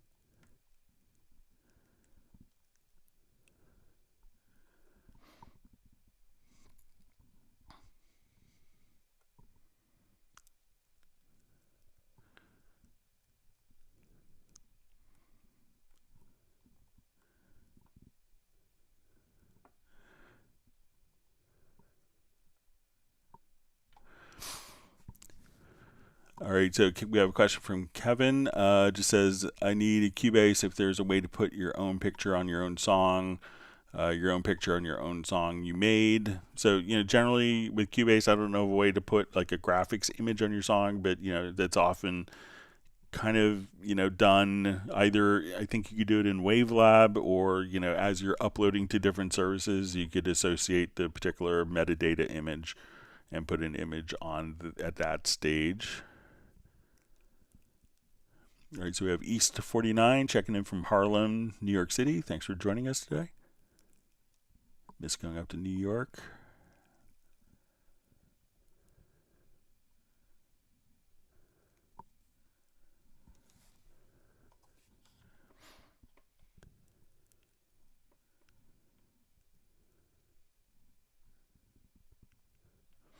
All right, so we have Daniel checking in from Munich, Germany. Thanks for joining us today.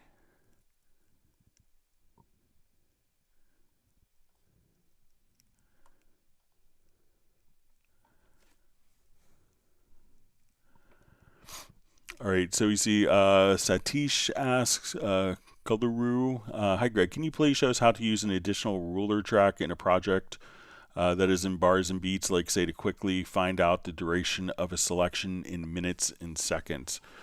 Okay, so generally what you could do is you have a primary and secondary time format. So let's say my primary time I have set to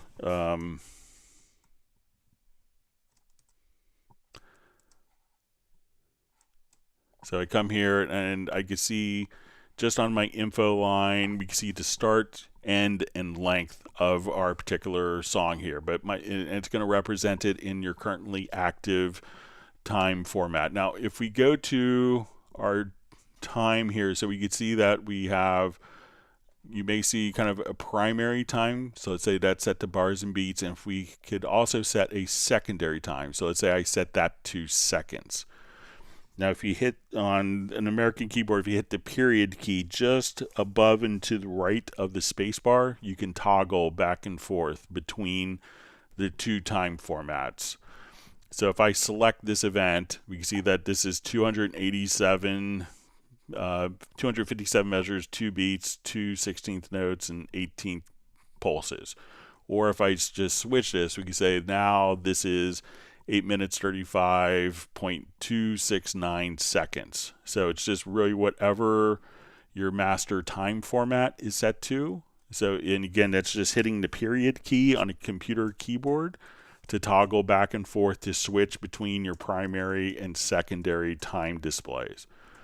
So that's probably the fastest way, or if you just wanted to click up here and say seconds while it's selected, you can see again the range.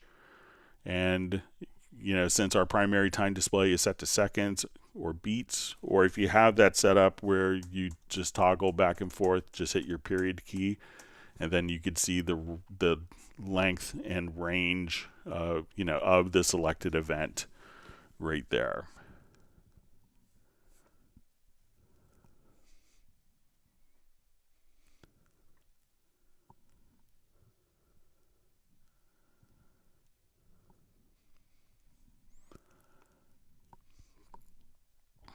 All right.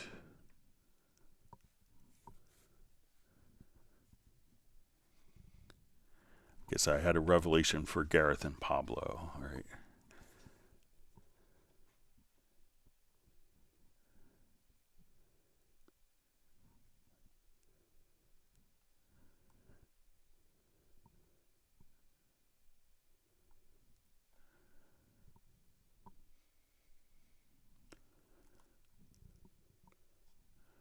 Right, sorry, my chat field just jumped.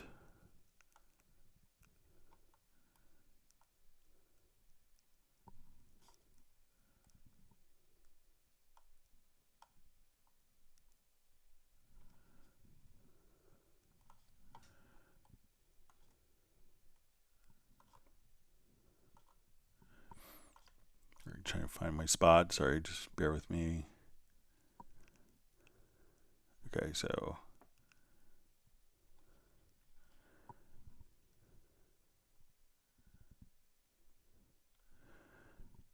Gareth says it doesn't mean a thing if he doesn't have that 32% swing. So that's his secret number.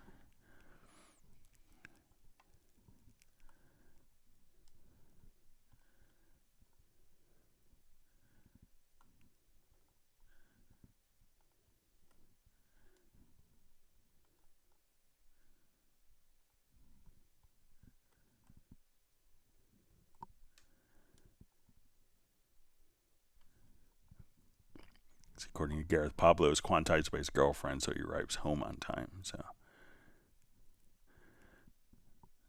see, Pablo is happy that you can drag a chain directly to direct offline processing. That I struck again with the revelation of the day. So,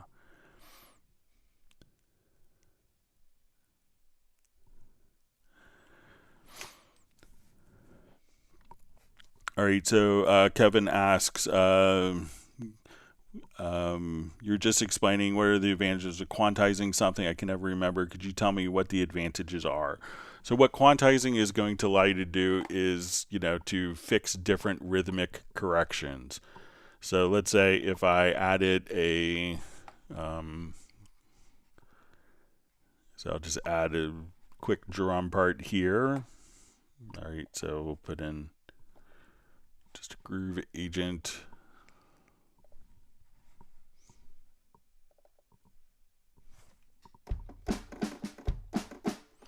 All right, so let's say if I, wanted to just put in something simple, I could actually just quantize on input. So we could have AQ. So I wanted to come and let's mute this, and I'll just. But let's say I was going to be a little bit off rhythmically on this. So I'm going to hit record.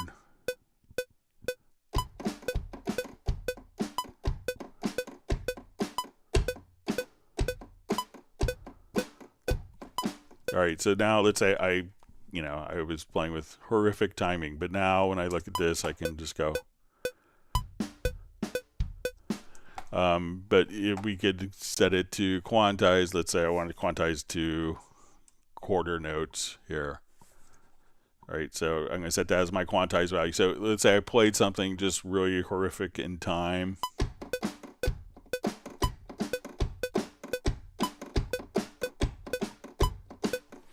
So now I could we go back.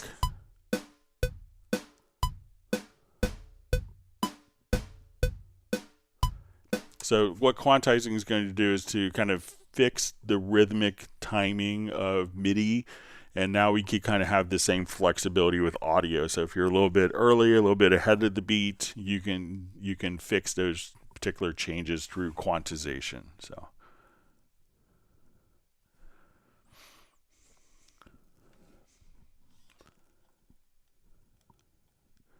Pablo just says Greg is the Bible of Cubase. All right. I'm just one of the few people who probably reads the manual, so that'll be my Cubase Bible. So.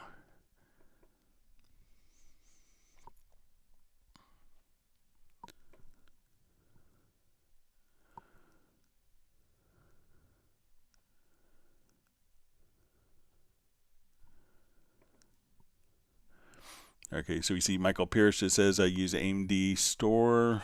Is it Store M1 or Store Me? Store MI on my system. If I've been using the same library for a while, caches it on my SSD. Load times improve rapidly. Does the same with games on his other system. So thanks for sharing that.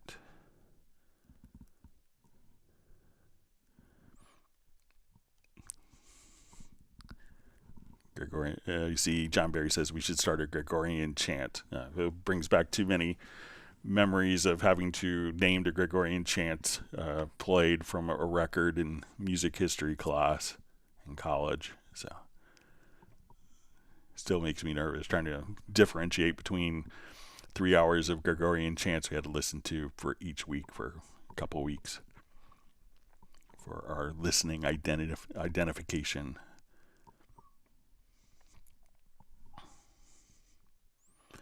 All right, so we see from JBNB says excellent live stream, so thanks for being on.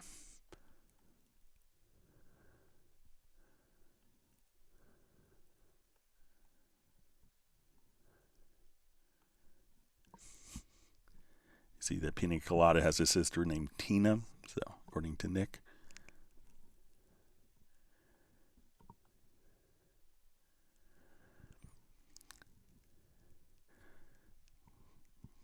And we see Gareth was quoting the Pina Colada song, and John Barry accused him of being a Barry Manilow fan. I think it was Rupert Hines, if memory serves, wasn't it? I could be wrong. I listen to too much The Bridge on Sirius XM in the U.S. All right. All right. Michael Teams indicates that Pablo is famous, so we all knew that already.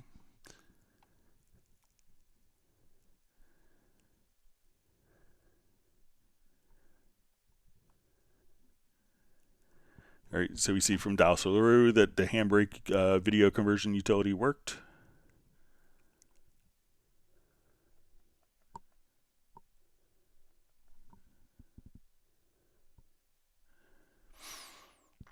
All right, so we see Winip just says, if I record a MIDI part and have that setting, it keeps but mutes the previous parts, everything works perfectly.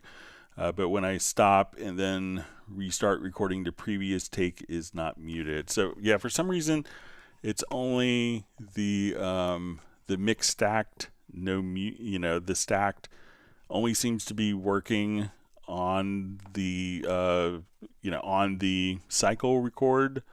But let's say if we do new parts here, and I'll just do, let's say, a quick drum part. And I'll activate this. I'll put my MIDI record to new parts, and I'll just take off cycle.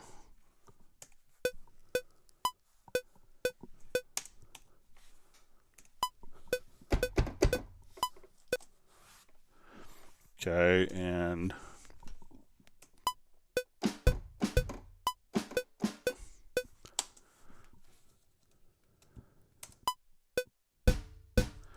so now, because the intention is that MIDI, unlike audio, can be merged together.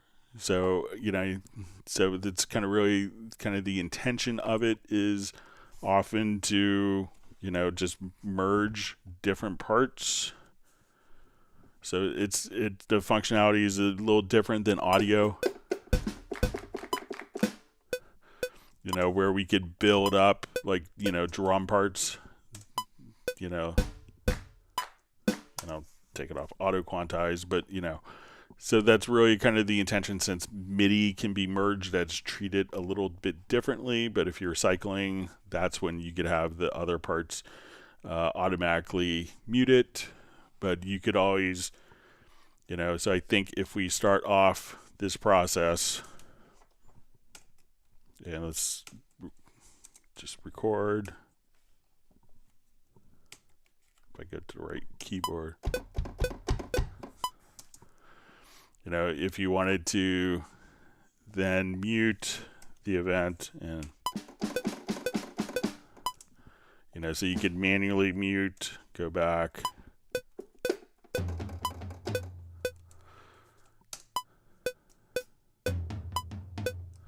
So you could manually mute if you wanted to and still have access to all of your different events. So that could be a different approach. So, but it's different in that, audio is meant to have one event on a track at a time, whereas MIDI can be, often layered on a particular event.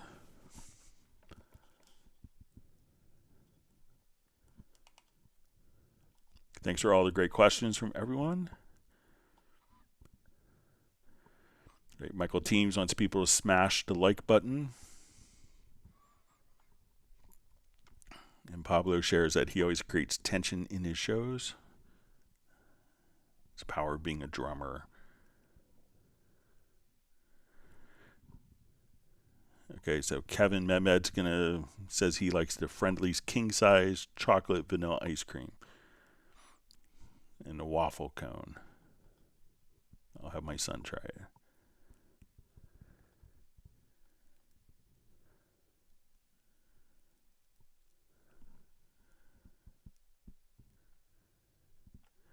John Barry says, after 4 bars he swings, then after 7 he slows down. I probably should stop at 8, but in my head it's grooving, so I go on. It gets progressively messy after that. Sometimes music is like that too.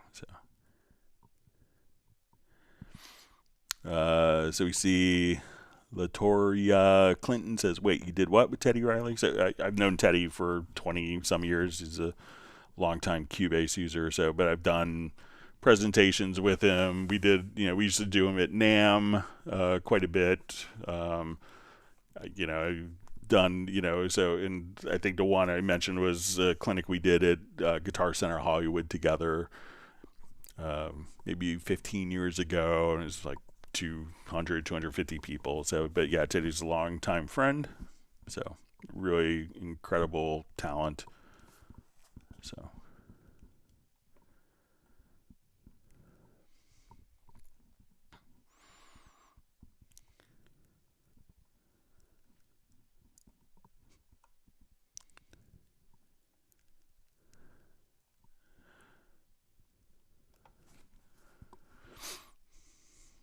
All right, so we see from Braxel, Greg appears that Cubase 12 Pro does not save I/O settings. Barry Johns from Studio Talk says Cubase 12 Pro loses the settings here and there.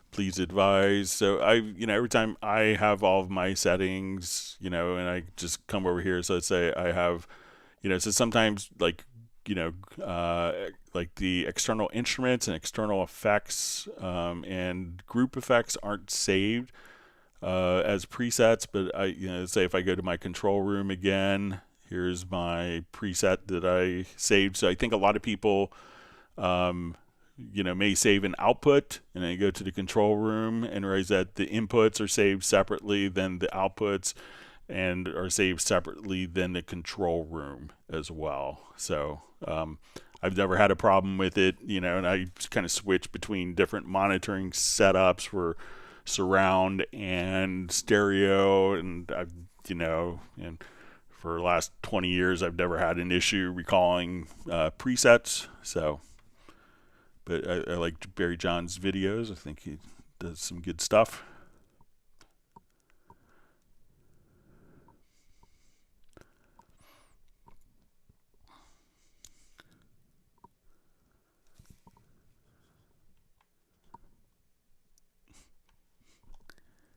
Gareth has warned Nick not to talk about music theory with Pablo. So.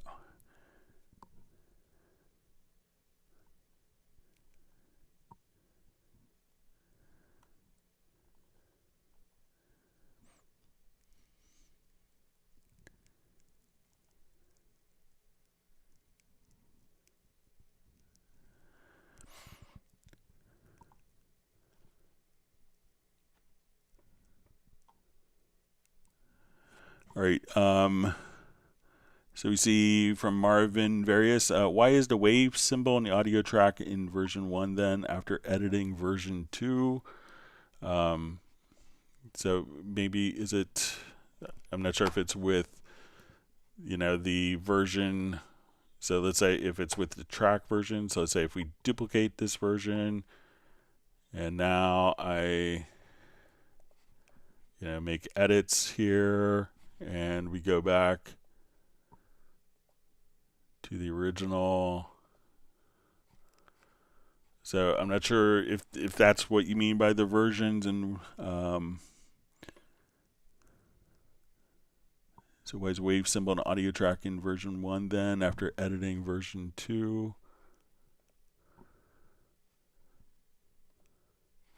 So, but let me know if it's along those lines, and maybe if you could clarify where the wave symbol is, so we can see that it's still an audio file regardless if that's a symbol. We're going to see it in both because it's an audio track.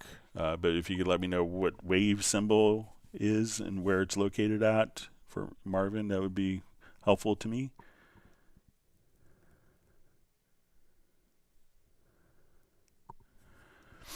All right, so Patrick asks, says, "Hi Greg, I wanted to chip in and make a feature request. Can we get an option to save as and remove unused media without removing files that are used in previous saves?"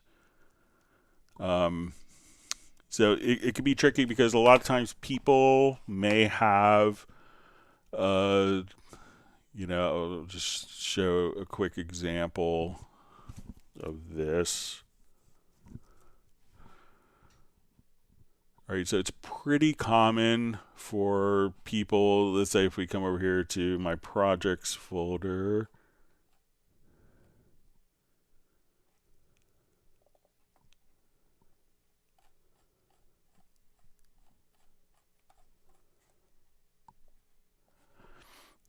All right, so let's say if I come to this particular folder here. So I have one audio folder, right? But I have multiple projects. And all of these projects, since they're at this level, referenced in the audio folder at the same level. So if we do a removed unused media without removing files that are used in previous saves, when we're in a project, it's not necessarily aware of what files are used in the other projects. So, project is only containing information within that particular project, and it's not going to be based on files that were erased or not included in previous projects saved at the same level. So each of the projects is going to be independent. So that could be very problematic, I think, for file management if people did that wrong, where you open up, okay, I want to go back to the one from Wednesday, and then files aren't there. So, I think it's safe that, saving a project doesn't affect other projects. And there's probably, a basic, code of rules or expectations that, if I save one file, that it doesn't affect the other files. So I think that's kind of the intention of it. I'll pass it along, but, that could be a hard argument for me to win.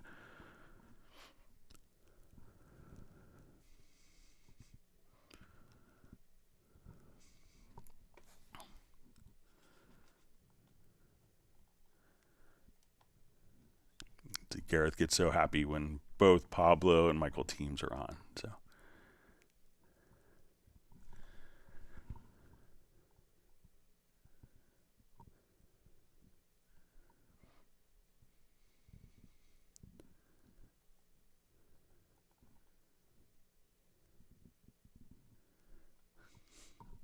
Pablo says, I need Greg Undo and Chat GPT. So I'm afraid it's going to mimic my voice because it has 400 hours or 1,200 hours of live streams it could analyze.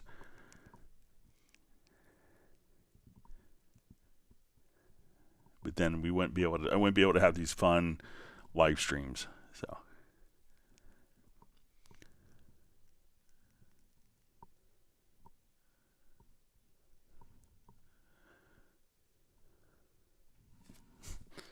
Pablo says, only Greg can remember all that, but think of all the information I've fed into AI algorithms potentially.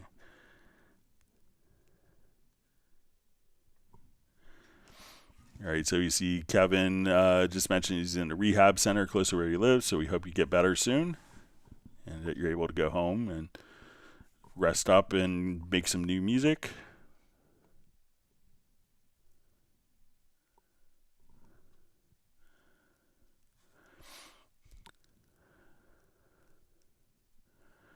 All right, so I see music for Taylor just says, when I updated to Cubase 1206, my pinned icon disappeared and won't let me pin the Cubase icon to the taskbar in Windows 10. Is there something further I need to do? So I don't have my Windows machine up, but if you want, I could test it right after the live stream. But if you want to send me a quick email, I'd be happy to kind of look at it and have an answer for Friday's live stream.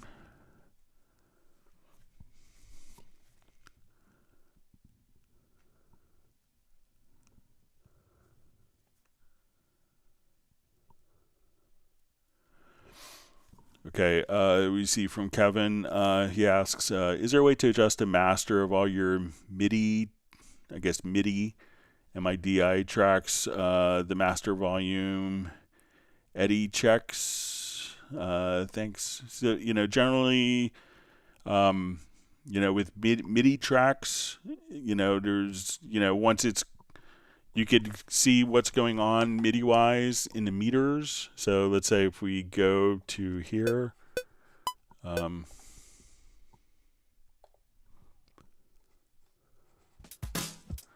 right, so I'll just revert this.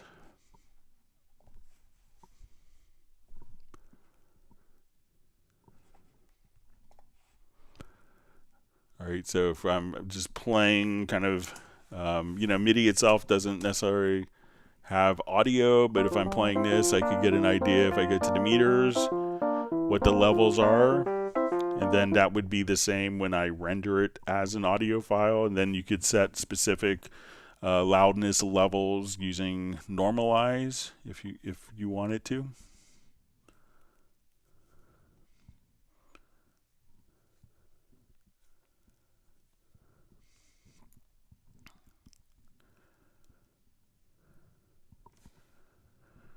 All right, so we have Ramona Stiper checking in from the Motor City. Thanks for joining us. He's got to Detroit a lot for Club Cubase chapter at Recording Institute of Detroit. Used to be run by Bob Dennis, who's the mastering engineer from Motown. Wonderful guy. He passed away a couple years ago. Sad.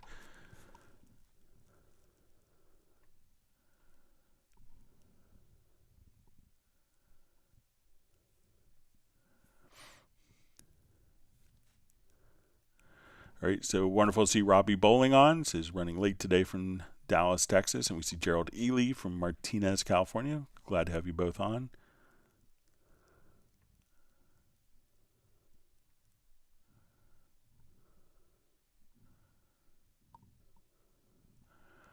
Okay, so we see I see a question. How to set split tool for to overlap from stem editing. So I'm not sure when you say stem editing. So let's say if we have, like if you wanted to overlap, if I drag this on top and we have delete overlaps enabled. So if we go to preferences here and go to editing and delete overlaps is turned on.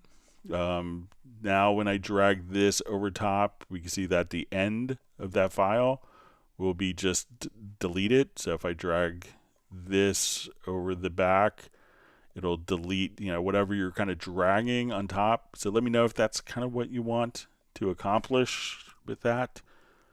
Or maybe rephrase the question. Sorry if I'm not understanding.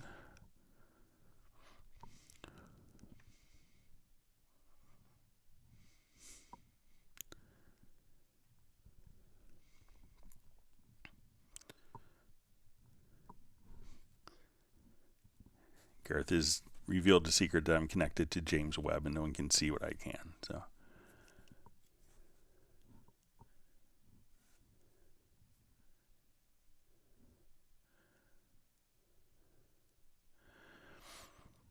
All right, so we just see, please show me split tool settings.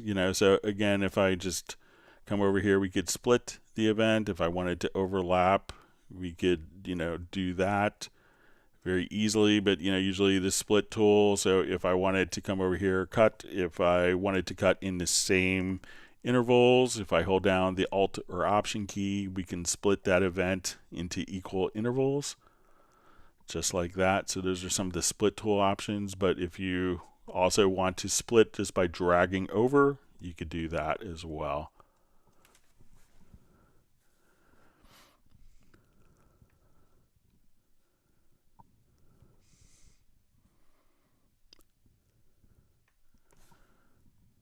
All right, and we have Stefan from Sweden. Thanks for joining us.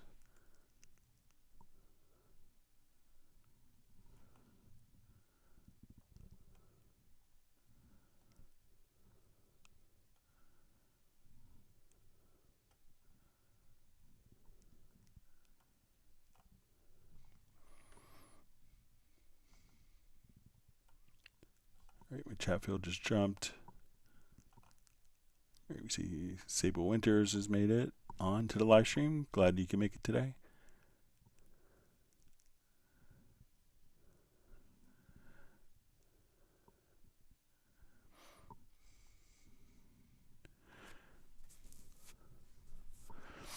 All right, so we see question. When I put 2 automation points on a track and when I selected 2 points and turned them down, my Cubase creates new points in the selected points and I have to delete them. Is there a way to avoid that? All right, so let's take a look. Let's say we open up our automation lane and I have 2 points.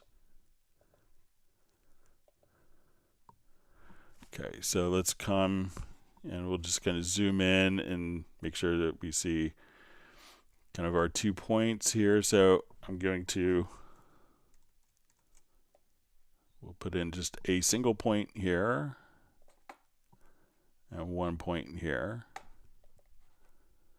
Okay, so if we select the automation here and just go to the value, here we could, move those particular automation values. I'll put 2 more just in the center here so we could see it a little easier.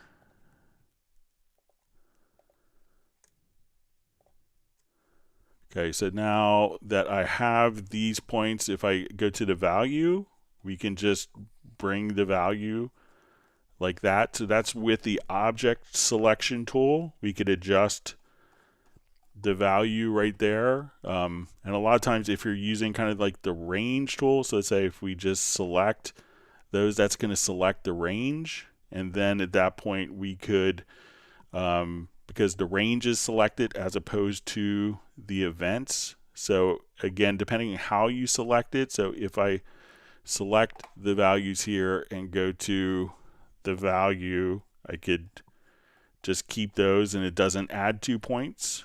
But if I, want to come here, it'll kind of keep those 2 points. It'll add kind of anchor points. So you could just say, with the range selection tool, it's designed to say, oh, I just want to do a little bump here, a little bump here on that.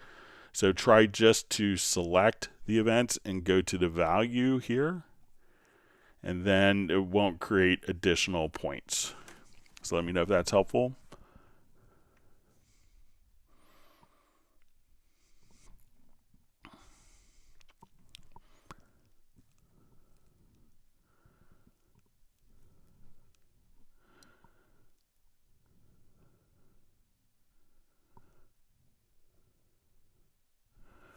All right, so we see Kevin just says, my question last week about the chord track with Cubase Pro 12 can have as many chord tracks as you want is limited.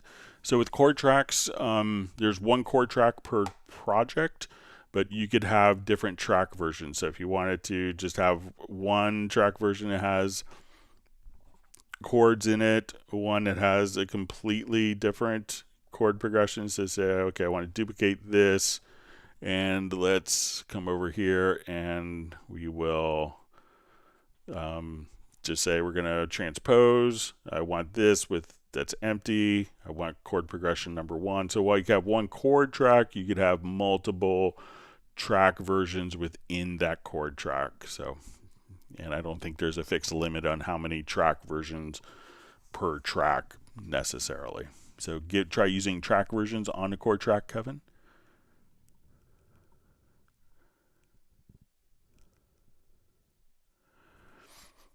So you see Gerald Ely just says that the toggle time display with the period key was new to him. So it's a great little tip. So John Koskin was reminded of that one too. All right, so Soren says, Greg, I was doing some analysis and I wanted to see how many bits are used in an audio recording. I recorded with UR22 Mark II and UR22C and it should be 24-bit and 32-bit. How can I see it? One is if you just go to the file, let's go to audio and go to statistics.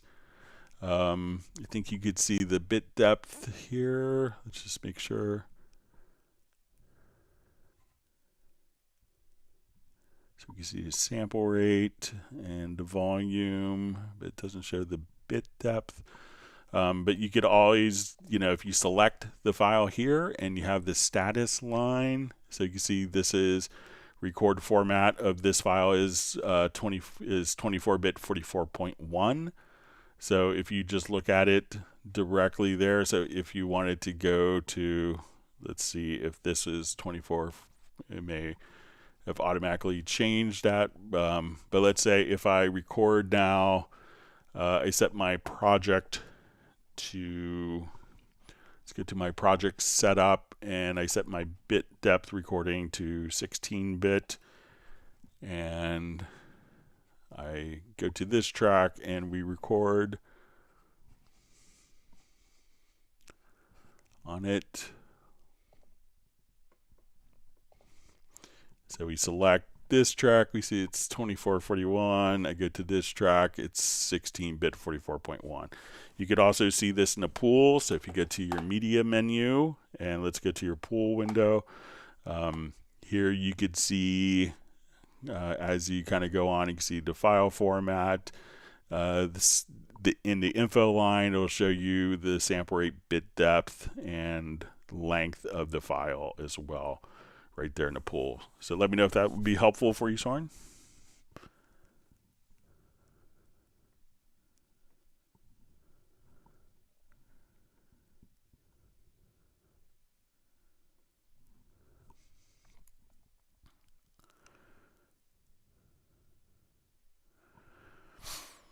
All right, so we see from Daniel, says, while recording, I do not see any peak on the meter peak right next to the track name. What is wrong? Cubase 12, Windows 12, probably Windows 11, I assume. All right, so let's come over here, and I'll take this track. I'm going to feed this to a group.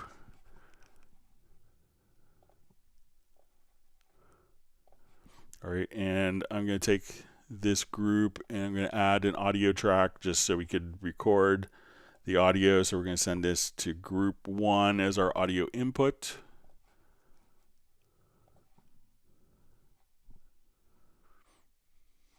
Okay, so now we're going to play back this track.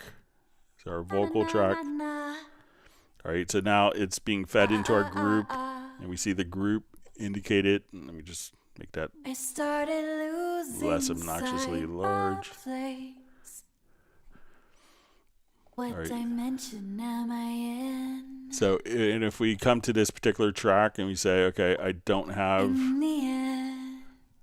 just go to my record enable and monitor settings for this. Sorry, let me just, usually on by default.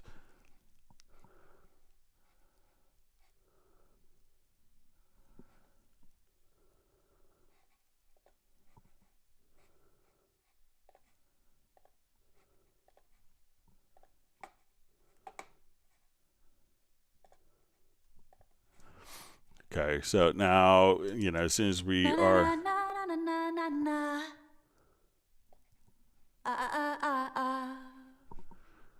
so, as soon as we have like the, started losing sight my place. As soon as we have like the, What dimension am I in? so we come here, and then as soon as we go to the record enable and monitor,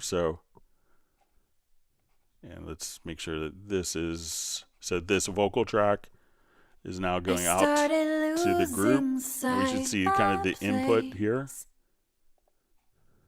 What dimension am I in? And if this is turned off, In the end. so make sure that the monitor is enabled. In the end. Then you get rid of annoying automation. So, but make sure that you actually have the monitor turned on the audio track that you're recording. If you don't see that, you may be recording, you may hear it, but you may not see the actual metering show up on a particular track. So we could record it, but it's not going to show it on the monitoring. So make sure that the monitor is turned on a particular track.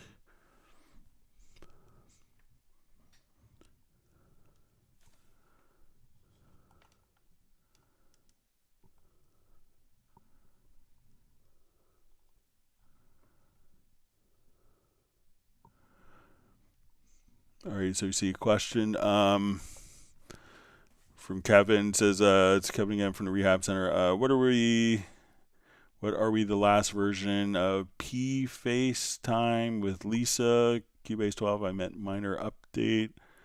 So I'm not sure if it's asking, maybe it's like a text to speech. The latest version of Cubase is 12.060. But if you have a different question, Kevin, maybe you could type it in. We could figure it out.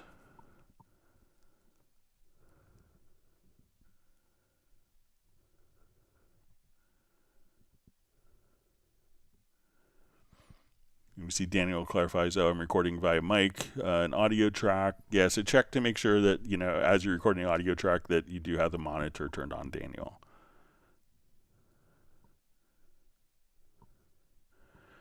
See, Michael up here says that he had to sing those charts too on Gregorian chants. So I was happy when we can move on to different instruments in music.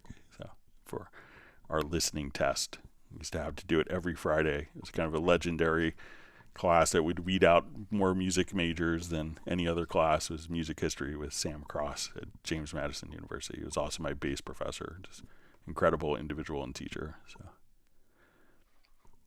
actually saw one of his students pass out in the middle of a test. I had to call the ambulance. He was that stressed. All right. So you see Sable Winters is like number 98. That's wonderful. Thanks for joining us today, Sable.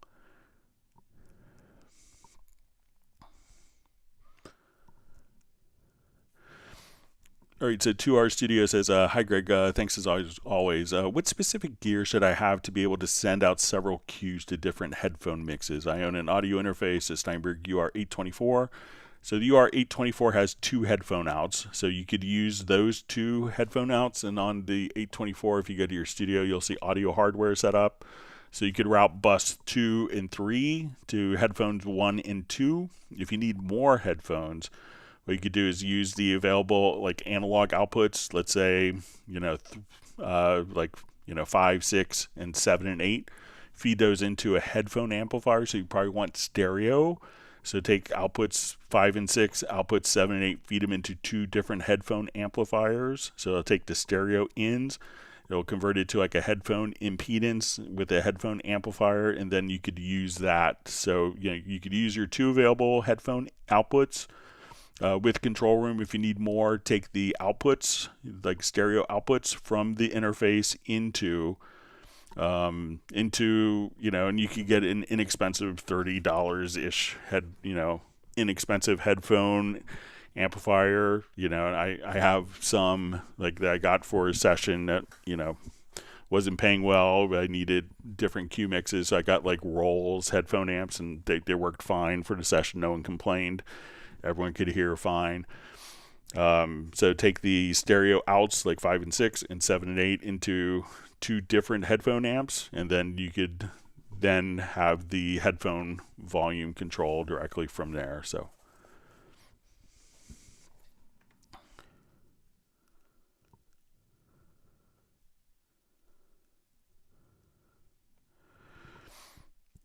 all right, so we see using quick controls, only the first slot responds to the learn function. How do I get the control in the second slot to respond to the learn? Okay, so let's come over here. I'll just add a particular plugin. So let's go to our distortion. I think it's dealing with amp rack. So let's say we go to our quick controls and we want to learn. So let's say we have a wah-wah here. So I click on learn, I move the parameter, then click on slot 2, and you'll see that it'll change ever so slightly. And then I could learn a different parameter, click in the blank area here. I could learn a different parameter, and now we could, so let's say if I come here and adjust, so click in the slot and then learn, and then once you're done, once you're all set, you can now just learn you can learn your 8 controllers of your plugins just like that. So let me know if that's helpful, Taylor.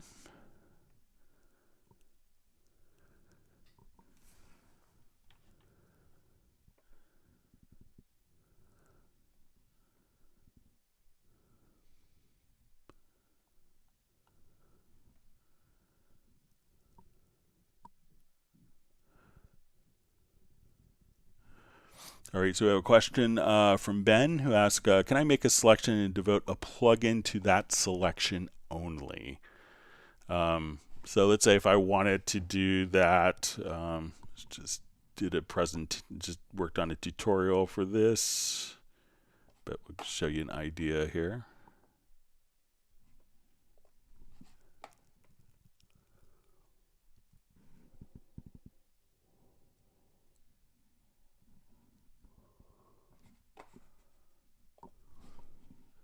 Let's do it on our project here real quick.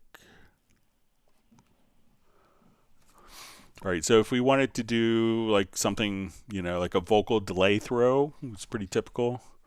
There's a couple of different ways of doing it. So let's say if we listen to, What did you say? You wished it all away. so let's say the word away. I just want to come here. I could grab the range tool. So I'm just going to say I want a delay to go there, then hit F7, and we'll just say let's go to plugins, and I just want a mono delay. We'll make it a quarter note delay, and I have auto apply checked, which is usually the default behavior. You wished it all away, and I'm left here for 1,000 years and a day. So let's say I want to do it like again here on a 1,000 years and a day. So let's say I just want to take that phrase right there, and let's go ahead and just do with my range tool. I just want to fill that in. We'll make it, let's say, a dotted quarter. Always try dotted rhythmic values for delays. They tend to work well. So now we just will apply that to the selection. So again, we'll just come right over here.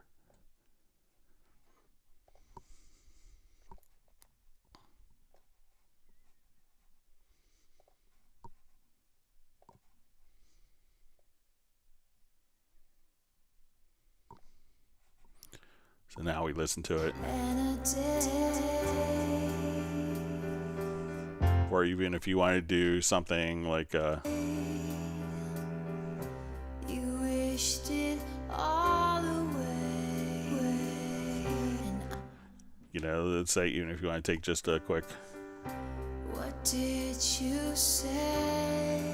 I can take that. Let's go to EQ, and like even the studio EQ has like a telephone voice, and now I could just process that. What did you say? You wished it all away, and I'm left here for 1,000 years and a day. And if you select file, you say, oh, I hated every single thing I did, or I just wanted to remove the second delay, I could remove it non-linearly. Or I could just come over here and just say delete all and go right back to square one. So try just, selecting what you want and say, okay, I want a delay there. You could even just go to direct offline processing or just say, okay, I want to come here. Let's just add a mono delay of dotted quarters. And now we could just listen to it. 1,000 years and a day.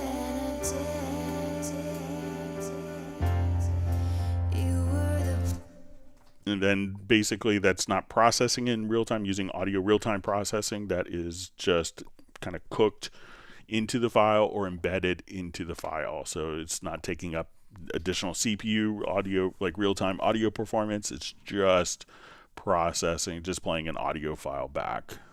But you have that flexibility, so it's kind of a never ever destructive type of process.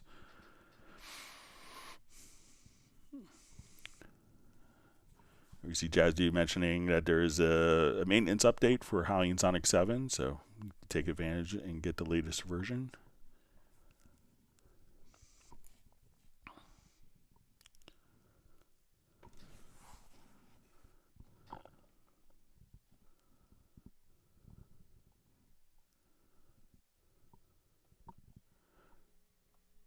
All right, so we see a question: how do you import a MIDI file with tempo information in a template? So there is a preference that could have an impact on this. Let's say you go to preferences, to import, and then we go to MIDI file, and then when we come over here, we could just say ignore master track events on merge. So that's probably check, and that will basically ignore tempo information. So just go to your preferences. Again, preferences here on Windows, just go to edit menu to MIDI file, and then you'll see ignore master track events on merge. Make sure that that is unchecked. And once that's unchecked, then the tempo information that's embedded in the MIDI tempo, in the MIDI file, will be incorporated. Why it's kind of turned off many times, people are dragging and dropping MIDI files from drum programs, and they don't, like, as you take a MIDI file from a particular, like Easy Drummer or, Superior Drummer 3 and drag it into your project, you don't want to have the original tempo embedded in the middle of your project. So try setting that preference, and that should do the trick.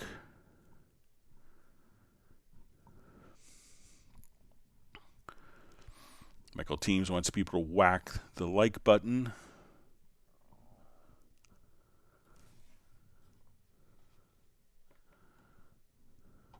All right, so we see from, I think, Chrome or Chrome Official, my DAW is split in half, and I just can listen to it when I choose it. What did I do? So it could be maybe that there is a divide track list. So let's say if we're here, that I could have these tracks and I could have tracks up here. So where you see these kind of three lines as an indicator, we could move that, and we'll see just a little, and it's pretty subtle. If you look right here, you'll see this divide track list. You'll see it turned on here. So if we wanted to turn it off, and what this allows you to do is to have particular tracks on top. So if you always want like tempo or chord track on top, you could place tracks that will always be anchored at the top. So to turn it off, if it's like this, where everything is kind of divided, and you're like, oh, try just turning off. So again, come right over here, and where you see the little, we'll just move this up just a little bit, and you can see just this one particular little slash mark right there. That's the divide track list. So you could turn that on and off right there. So let me know if that's what you're running into when you said it was divided in half.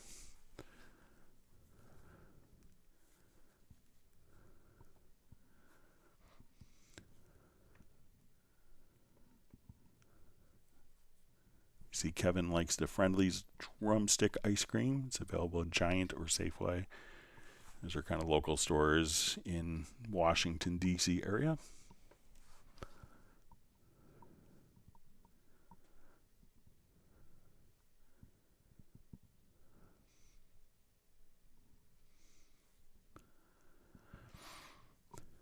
All right, so we see from Robbie, dear Greg, thank you for teaching me 95% of the things I did not know about this beautifully put together program. It's truly a technological masterpiece and deserves an award for ease of use. So yeah, so I think, luckily the planning and the developers, they make me look good. So I wish I could take credit for all of their efforts. But they do a wonderful job, and things are kind of very intentionally designed, and there's a lot of thought and effort and care that go into it. So kudos to the team at Steinberg for that. So we see Gareth is taking off for dinner. We hope to see you back. And you're welcome for the bass part. I'm glad you liked it. See, Gareth is also giving a big shout out to the ever vigilant jazz dude. So we appreciate all of his efforts. All right, wonderful to see Grant Nicholas on the live stream. All right, we see Grant just he recently has had his birthday, and we're sorry to read of your second cousin passing away. It's always tough. We're glad he could be here. Grant's based in Baltimore.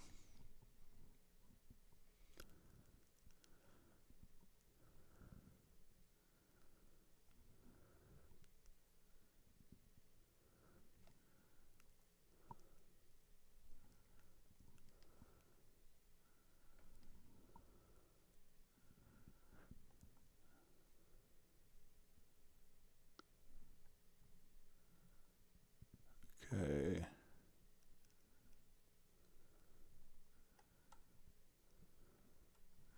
Reading through comments. Okay, so Braxel says, Greg, to understand you correctly, you cannot save the I/O settings under audio connections, external effects. How can we recall them when they disappear? It seems a pain to have to keep reprogramming them. So what you could do if you have like an external effect is just come over here and go to your external effects, and what you could do is add to favorites, and then once it's added to a favorite, you could recall all the different settings. So I know I haven't gotten a good explanation as to why there just isn't presets for these as well. I know it could be a pain but a lot of times this routing will be saved in the song. So in a particular project can recall all these different routings as well. But try saving it as a favorite, and that way it's an actual file with the particular I/O routing to it, and I think it's less apt to disappear.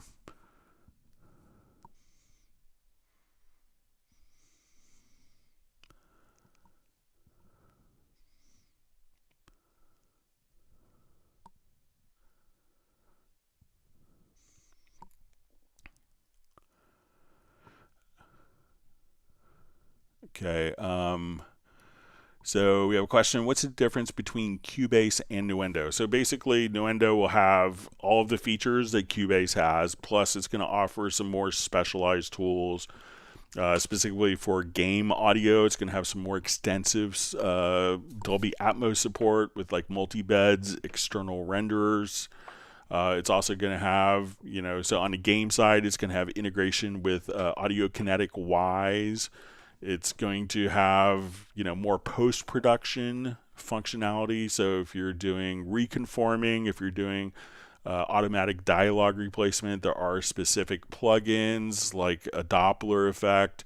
There's a post filter. There's a randomizer, which are kind of used for more sound design tools and functionalities, but it's just going to offer more kind of dedicated tools. So often what people, I remember being in Toronto doing a demonstration, and this one guy's like, yeah, I spent $3,500 on a reconform tool, and then it doesn't work anymore because of a Mac OS update. And that's a lot of money to spend on one specific tool. So Nuendo will offer like very much kind of like advanced media production, post-production, game audio production, that type of functionality on top of all of the music functionality, music production functionality that you have inside of Cubase. So we can think of Nuendo just has what Cubase has plus more specialized tools, and if you don't necessarily use those specific tools, then Cubase would be more than sufficient for you. You see Jazz Dude did a link as well. Okay, so we see Michael Jensen. Why can I not find eighth notes in the drums editor quantize presets? So when we go to, we just go to a different project here.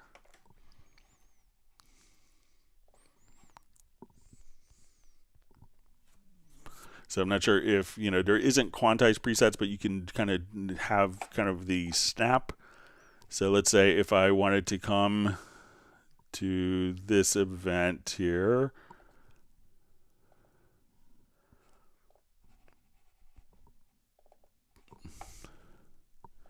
all right, so in the drum editor, make sure that, one, that you have it kind of slid over. So as I want to draw notes in, I can say, okay, I want to put in 16th notes there. Let's say I want to put in 8th note triplets. I'll come over here, let's put in, so now as I paint in notes, it's going to do it as triplets, and let's say I just wanted to go to 8th notes here, so, so whatever rhythmic value that you have selected, you can just, so you should be able to kind of, so let me know if you don't see the 8th notes listed here. But that's not necessarily quantized. It allows you to kind of paint notes in at specific rhythmic intervals. But your quantized presets, should normally just kind of, show up as expected. So if you come over here to your quantized presets, at that point, we could see all of your different options. So let me know if you don't see it here in this drop down list, or if you don't see it here in this particular drop down list, but you should be able to see it either way. If you could let me know which one, if it's in the quantized panel or within the drum editor itself.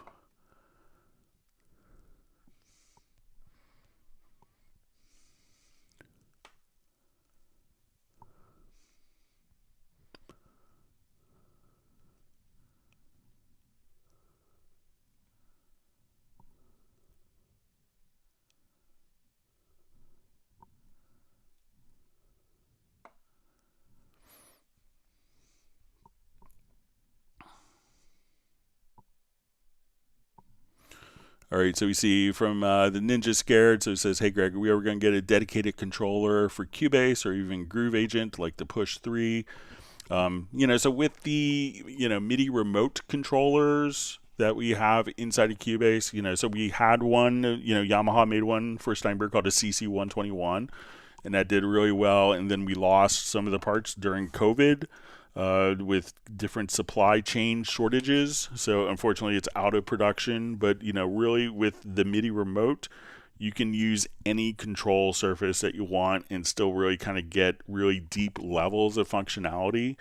So we don't have to have necessarily a dedicated controller. You could take any controller and turn it into your own dedicated controller using the MIDI remote. So even like a Korg Nano control can be incredibly powerful for $79. And if you want it, ones that have motorized faders, if you want it, 24 faders, you get multiple units and chain them together. You want it one fader, you wanted something just to tweak, transmit MIDI CC values, so you could do it very easily inside of Cubase and customize the controller how you want. So, and there's probably still some Nuage controllers. So if you want really high end, you can still get a Nuage controller, if you want to spend a lot of money, and that will be the most in-depth control surface of any controller, on the market.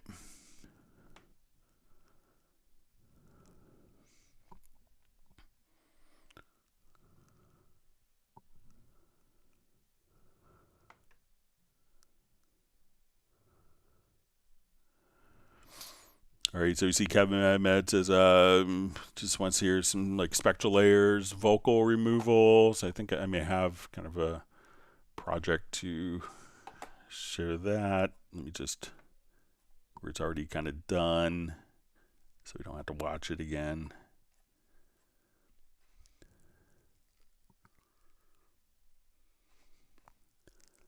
Let me see if it's under.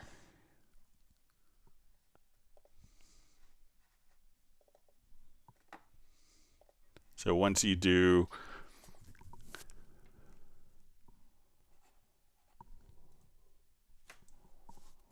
the unmixed layers like we showed earlier, I could just come over here. So let's say we're going to have, so if I want to mute the vocals,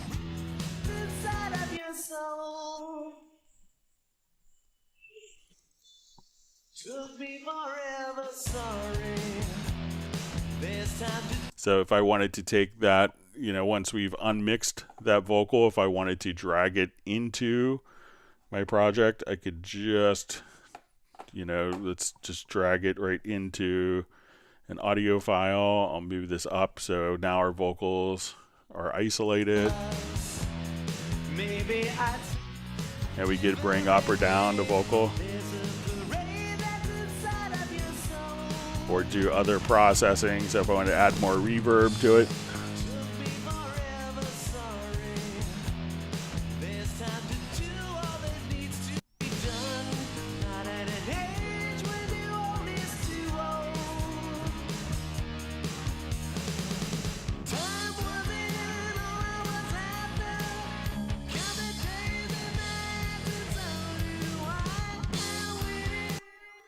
so you could just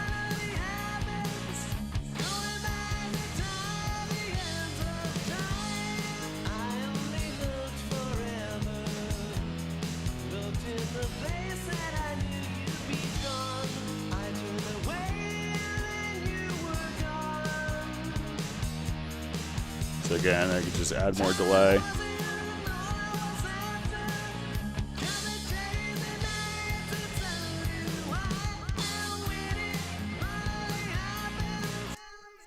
So if you wanted to, add more delays to the vocals without adding more delay to the backing instrument track, that's the kind of stuff you could do with spectral layers and removing the vocals.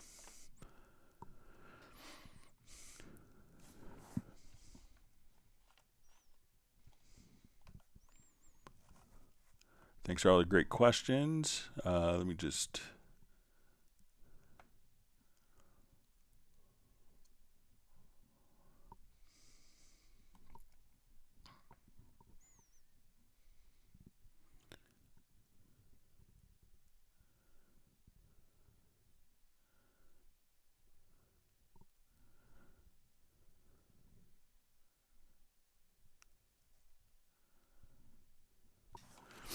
All right, so we see from Lawrence Koch, is there a way to save and recall input and external effects routing connections like you can in the control room? So when you go over here, you go to your audio connect. So let's go to our audio connections. So our input, we can save a preset directly there. And when dealing with external effects, come over here and try just to add to favorites. And then once you come over here, you can just go to favorites and say, okay, I just wanted to go to my distressor and then have its routing automatically preserved for you. So try on the external effects to use favorites instead of a preset.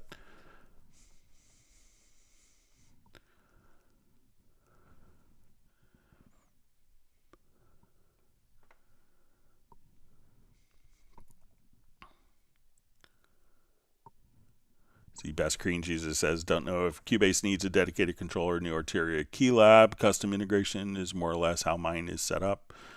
So, yeah, I think, instead of, there's so many controllers that people have that we want all the controllers to work smarter and better with Cubase.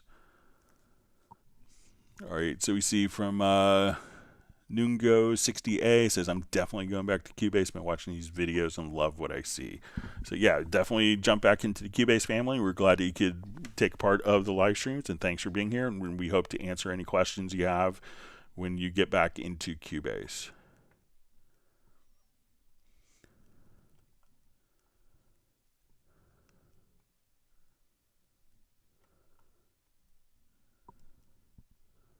And great to see Best Cream Jesus on.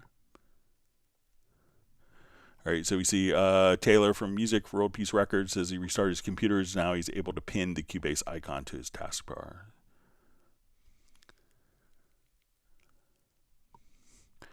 Okay, Scott Davies asks, recently moved to Mac from PC. Do we need to use ASIO Guard on Cubase on Mac? Are there any pitfalls if we turn it off? So generally, what the ASIO Guard does is it takes the track that you're recording and runs that at a lower latency than the tracks that are just playing back. So ASIO Guard, if you're doing a lot of tracking, can make a difference that way so that you don't have to run the entire project at a lower resolution to record something in with kind of playable latency if you kind of built up a project with a lot of plugins. So I always leave mine on, so I don't think there's any huge consequences. There may be an issue if you're running like Vienna Pro, plugins on Vienna Pro, I think I'm not that familiar with it, but that's why I've heard kind of issues with Vienna Pro doesn't like it, but it's kind of more of a Vienna Pro issue.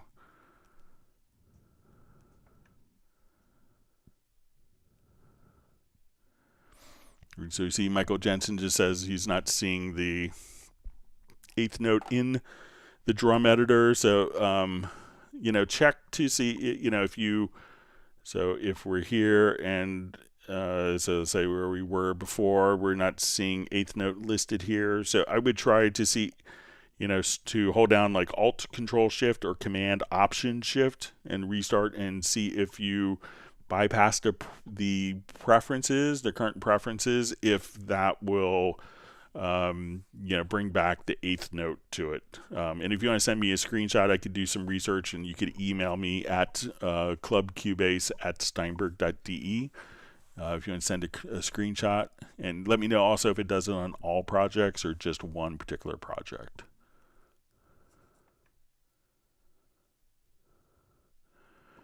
Okay, so you see also Michael Jensen says it's on the top of the window in Drum Editor. So let's come over here.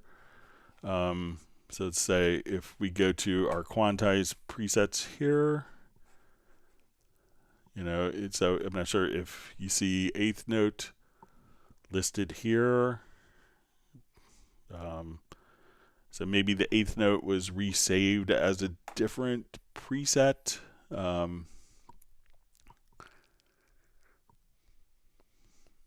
So let me know if it's right there that you don't see it. And if you want to send me a screenshot again, send it to clubcubase@steinberg.de.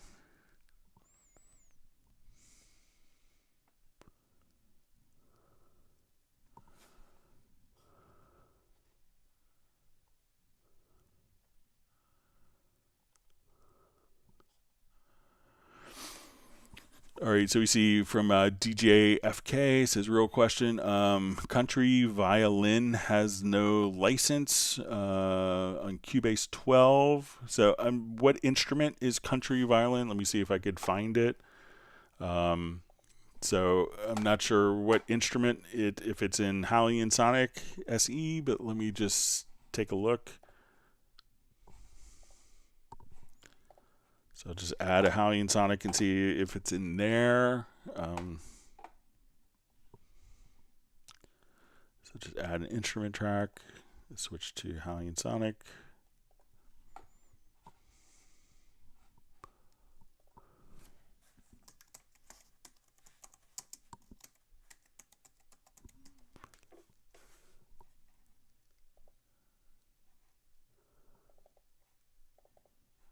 So I'm not sure if that is if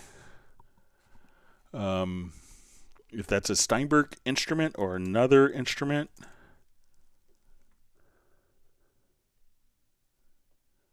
Like I don't have Country Violin as a preset.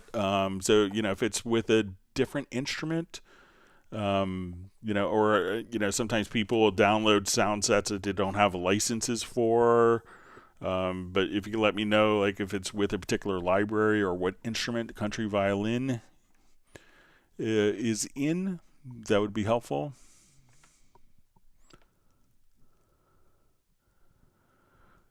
All right, so we see Patrick asks, will there be a follow-up to the CC121? So I haven't heard of any definite plans on it. I would love to see kind of a follow-up. I still love my CC121 and use it every day. But I haven't heard of any plans from Yamaha on a new version of it. It's unfortunate, but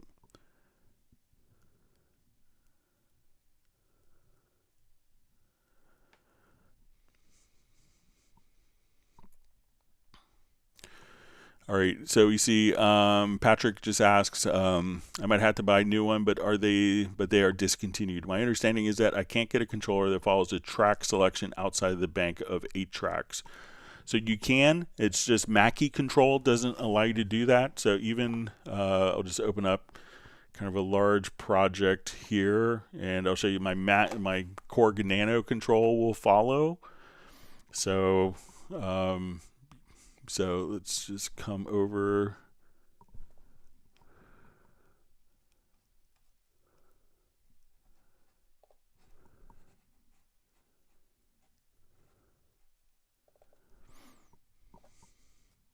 So it really depends on how the bank information is set. So you could set it up in Cubase to do it. Just generally, controllers that rely on Mackie control don't work on it. So let's say if I want to go to mixer on my so what happens is a lot of times you have to actually so I have this set, so when I move my 8 faders, we're going to move my, so I move these 8 faders, so I come here. So now what happens is a lot of controllers only allow you to bank using the controller. So if I select these tracks here, now I could bank just using whatever is selected. I could bank directly from, so now my 8 faders are controlling this. If I select a different set of tracks from here, we could bank. So the controller allows you to do that. The MIDI remote allows you to do that. The Mackie control protocol doesn't allow you to do that, which is unfortunate. But in, the Mackie control protocol is, 25 years old and really hasn't been updated in 25 years. So it's kind of an older protocol. So you could use even a Korg Nano control to bank outside of your 8. And, you could even just come over here and set up mixer banks as a control. So you could just have that. So when you go to, let's say you go to the mix console, go to mixer bank zone, and you go to actions. Here you can say, use next mixer bank or previous mixer bank. But it will have a two-way communication to follow, so that you can bank either from the hardware itself, or when you select a track, it'll put you into the appropriate bank. And that's just something that Mackie control doesn't allow for. So they expect you to do everything from the Mackie control.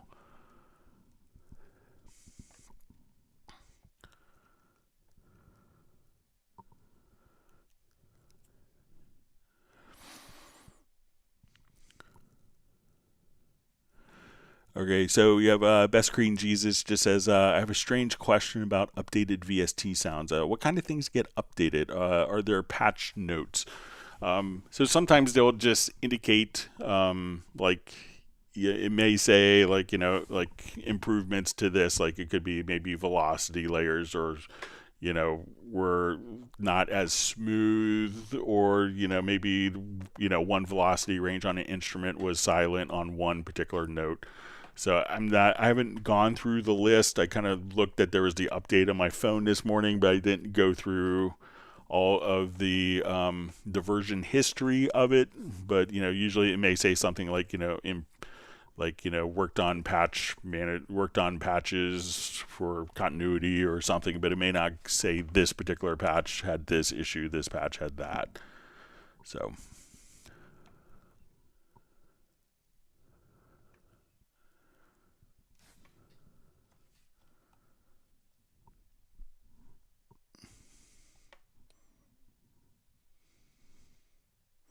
See, Matey the Great says he has almost all the DAWs and nothing comes close to Cubase.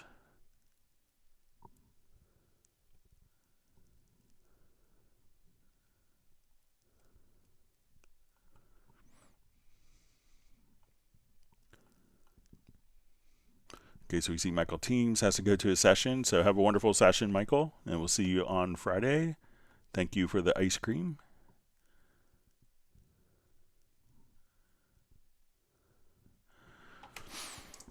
All right, so we see from DJFK, it says, do I have a virus? Cubase is freezing, top PC, Cubase 12, hate PCs, why?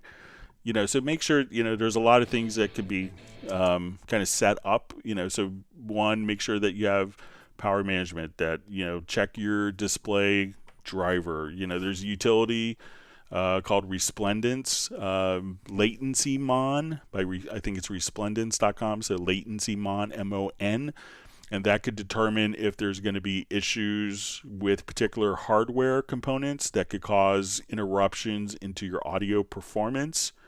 So that's a wonderful utility for kind of isolating particular hardware. If you have an NVIDIA video driver, make sure that it's running in studio mode as opposed to gaming mode. So, gaming is kind of the opposite of what you want your DAW to be doing. So check those things. Make sure that you're running, if you're on Windows, that you're running the Steinberg power scheme as well. Make sure that you're not overloading your USB power. So a lot of things may not work. But, it's really easy for manufacturers to, put the onus on having everything on USB bus, and then, and to be powered from USB, not thinking that there's, 16 other things that are powered by USB as well. So, USB power could be, I saw someone on one of the forums, who just got a new hub that was like super overpowered, and he's like, wow, all my crashes went away, and it's just his USB hub was underpowered. So stuff like that. So there's a lot of variables, but check out the Cubase Nation Discord, and you should be able to run through a lot of those things pretty easily. All right, so you see Michael Pierce has to step out to finish a project. Thank you for joining us today.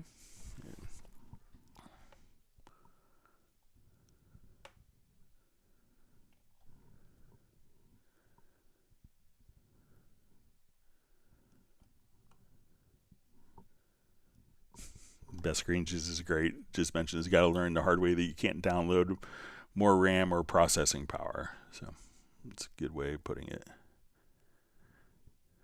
All right, so we have a question. When is the new Cubase coming? So probably when it's ready. So I'm sure that there's teams that are really actively working on it. So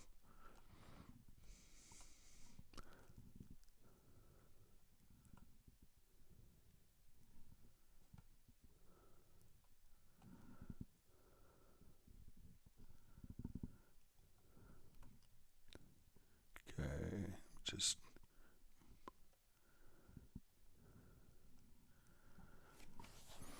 okay, so Patrick just says, great to see that the new MIDI mapping allows to automatically bank. Can it be set up with any Mackie control device? If not, do you know of any controller that supports it and has motorized faders?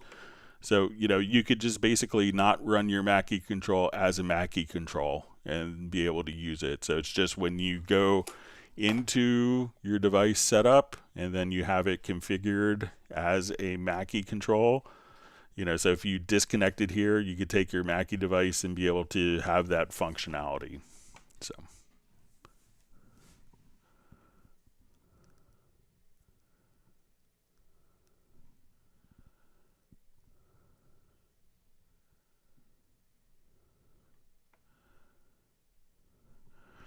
all right, so we see from Anto, thought you might have answered my question regarding Nano Control. I noticed that you had the same controller. No worries, I'll just email Steinberg again. So, please just feel free to ask your question right here.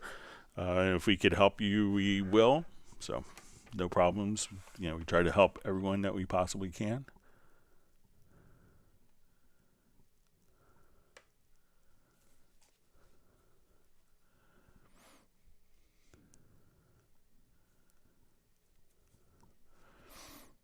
All right, so we see 19 Stride just says waiting for a new window cross-grade deal, switching from Pro Tools finally. So yeah, so there was one just recently. So sorry if you missed it, but we look forward to having you on the Nuendo and Steinberg family.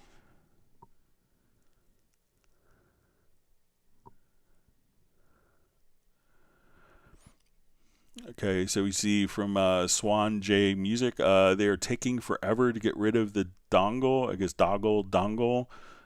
So there's a number, the vast majority of applications are already running on the new Steinberg licensing. We'll just take a quick look. So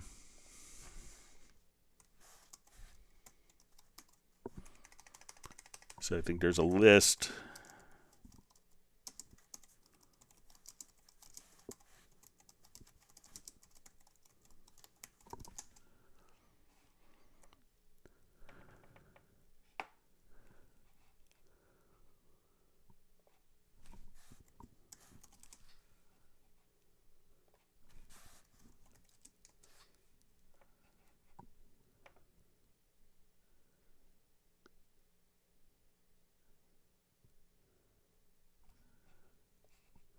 Just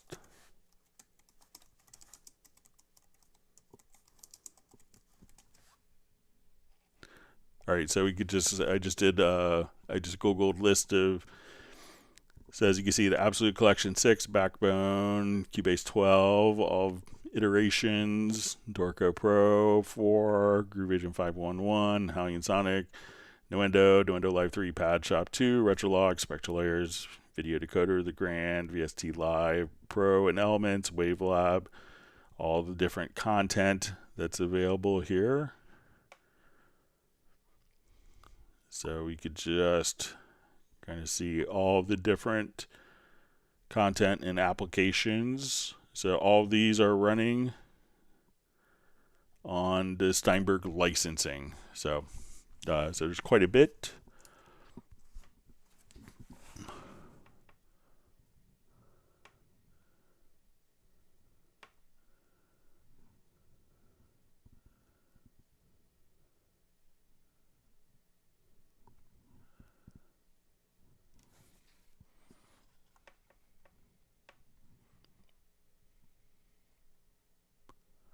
All right, so you see John Barry has sent the email. So thank you for sending that. Let me just check my phone, see if it has come in.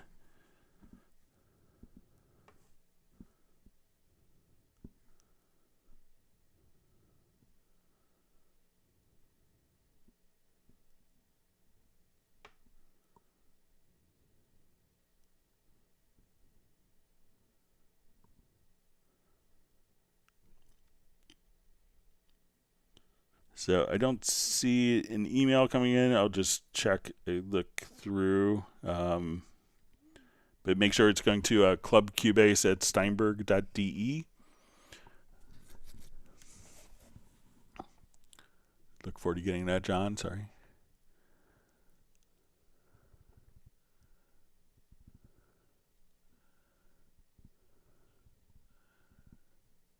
All right.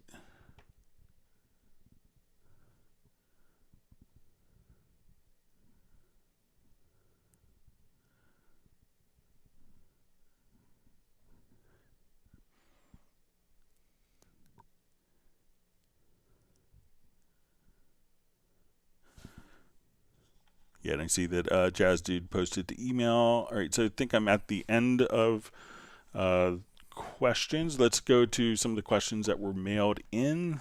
Thanks. Let's go ahead and jump to the document. We just had a couple questions. All right, so we had a question, how to make a macro to mute a selected range of an event.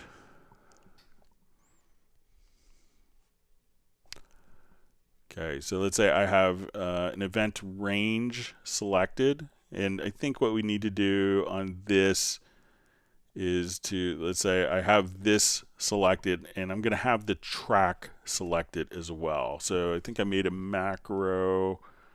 So let's come over here to our key commands, and I think it's under CCLS for Clip Cubase live stream. So mute selected range.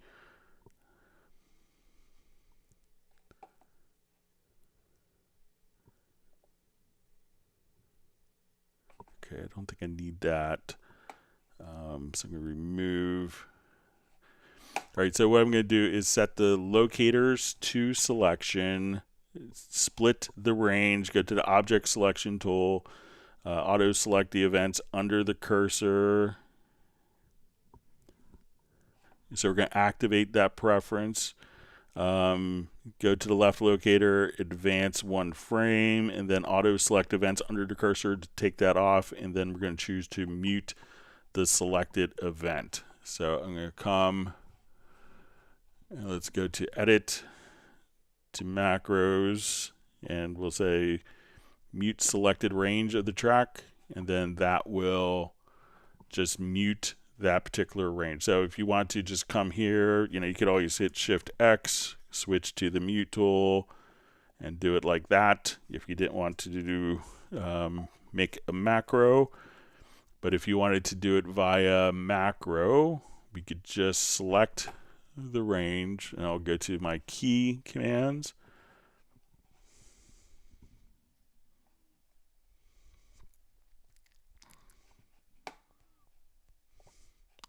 So transport locators to selection, split the range, object selection tool.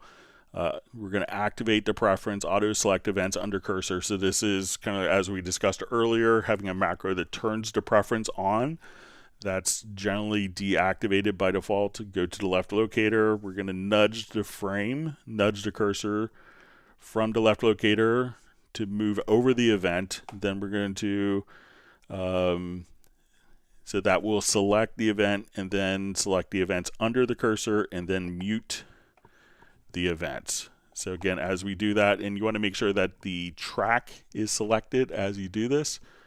So we'll again come right over here and run the macro. And we'll just say mute selected range, and then that range will automatically be muted just like that.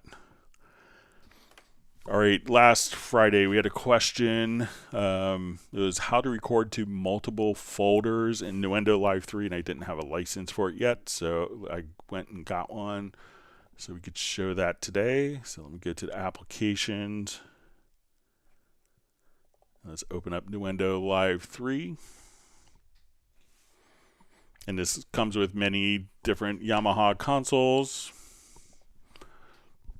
And it's just a really easy way of being able to track and record audio directly into a system. And we have kind of a dedicated record panel. So once we come over here, we could set our record path, let's say our record folder. So we'll just say, okay, I want to put this into, this particular folder, and we'll just say Nuendo Live, and we're going to open up this particular folder. So if we wanted to have a duplicate recording that was automatically, that the artist could walk away with afterwards, what we could do is we type in like the artist name. So we'll just say, okay, Hot Mess is performing live. So we'll type in Hot Mess, and then we're going to just come over here and activate File and also Folder, so that when we go to, we could have our file set up directly here to, to record, but we could also now have a separate folder for the artist, so that this way the audio files could be recorded into two locations at once. So again, go to the record panel in Nuendo Live, make sure that you give the artist name, give a file, and then you could have a separate folder for the artist as well and duplicate the recordings.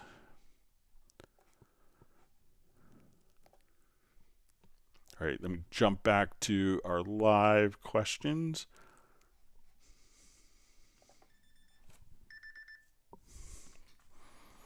Thanks for sending in questions in advance.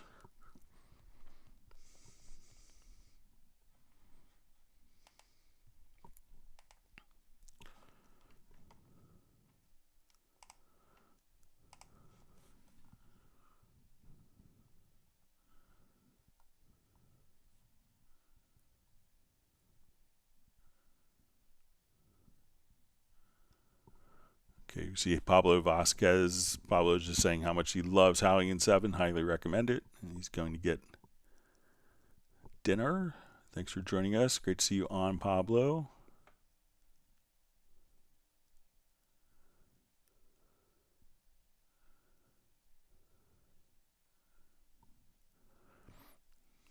All right, so we see from Kevin, Greg, forgot if you already answered this, but do you know how to add your own picture file in Wavelab? You said you could put it in Wavelab. So let's take a look, see if we could find within Wavelab how to add a picture for metadata.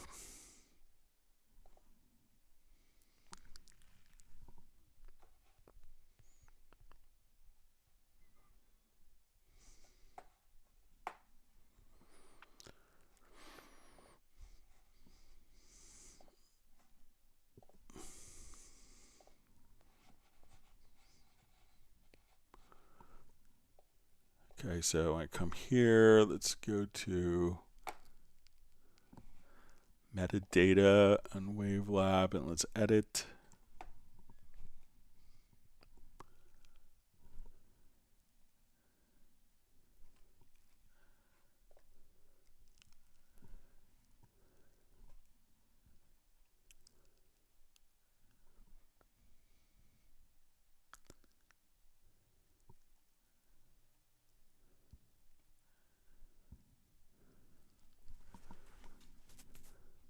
And you could just add picture here and just kind of click on plus. And then if you want to add a picture directly here into your Wavelab, so you could just, again, let's say you go to the ID3/iTunes, so you could just come over here, you could add the lyrics and then add the picture and click on the plus sign and then just put the picture file in to Wavelab. So again, just go into the Wavelab editor and then you want to go to metadata and then at that point edit, and then you could just add the picture right there.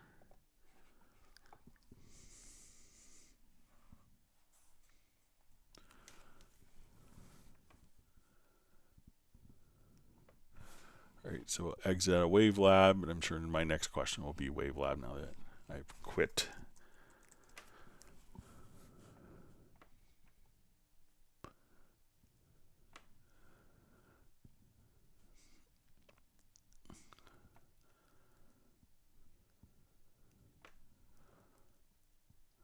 Okay, so we see John Barry is going to try again with the emails. I don't think it's come through.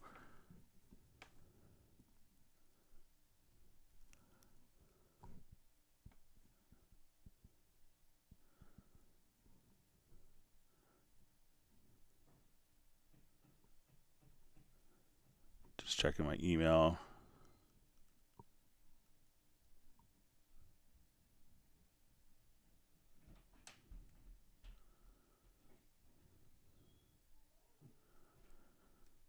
All right, but yeah, it doesn't look like it's come through. Let me just check if maybe it went to another source.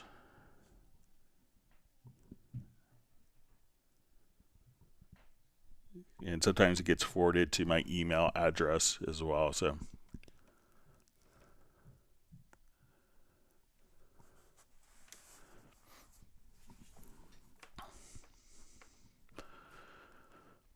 okay, so we see Jay from Secret Studios. Hi, Greg. How are Atmos tracks mastered? Is it something going to Wavelab? Or so if you don't need to change any of the panning metadata, Wavelab can ingest, like, you know, a 23 channel, I think a 22 channel file. So people use that, but there's a lot of people, I know a lot of mastering engineers, Michael Romanowski, who's been on the live streams from Coast Mastering, and you know he's won Grammys for the last 2 years for immersive projects. You know, he does it in Nuendo, so, and it's often just you know, simply, you know, running through, you know, processing in Nuendo. So many people do it inside of Nuendo, no problem. All right, we see John Barry's has take off, and he'll see us on Friday. So I think I'm at the end of questions. We'll see if there's any other questions that sneak in. If If not, we could wrap up a little early today. Hope everyone's doing great. Thank you for all the wonderful questions. We hope that everyone has learned a new tip or trick. Once again, we'll have a week from today. We're going to have a special guest, and we'll do more introductions later. But just as a teaser, some of the projects and people he's worked with, include, Harry Belafonte, Burt Bacharach, Brian Wilson, Whitney Houston. I think he was in her showcase when she was signed to Arista. He's worked with Bob Dylan, so all sorts of wonderful stories that you'll hear from this person. So we'll have him as a special guest, and that will be next. We'll 2 hours into the live stream, we'll transition over to the Zoom meetup. So look forward for you guys to meet this person. And we'll give a little more information on Friday, but we look forward to having him as a special guest, and he could share all sorts of wonderful industry insights and just a phenomenal engineer, producer, and guitarist as well. So we'll see if there's any other questions to sneak in. So Gerald Ely is looking forward to it.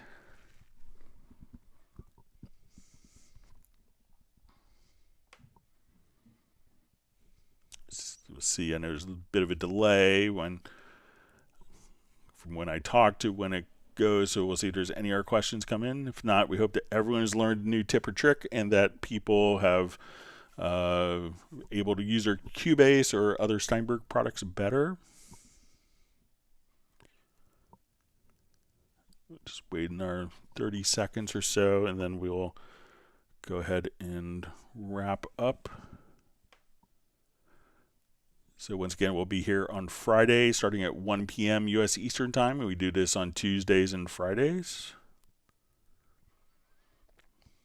All right, so Nick has to head off. Thanks for joining us.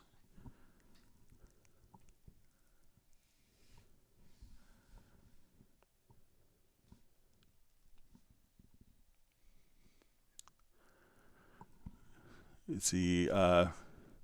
Someone just says they had one Cubase question, but they forgot. All right. Give it another couple seconds, and then we'll begin to wrap up.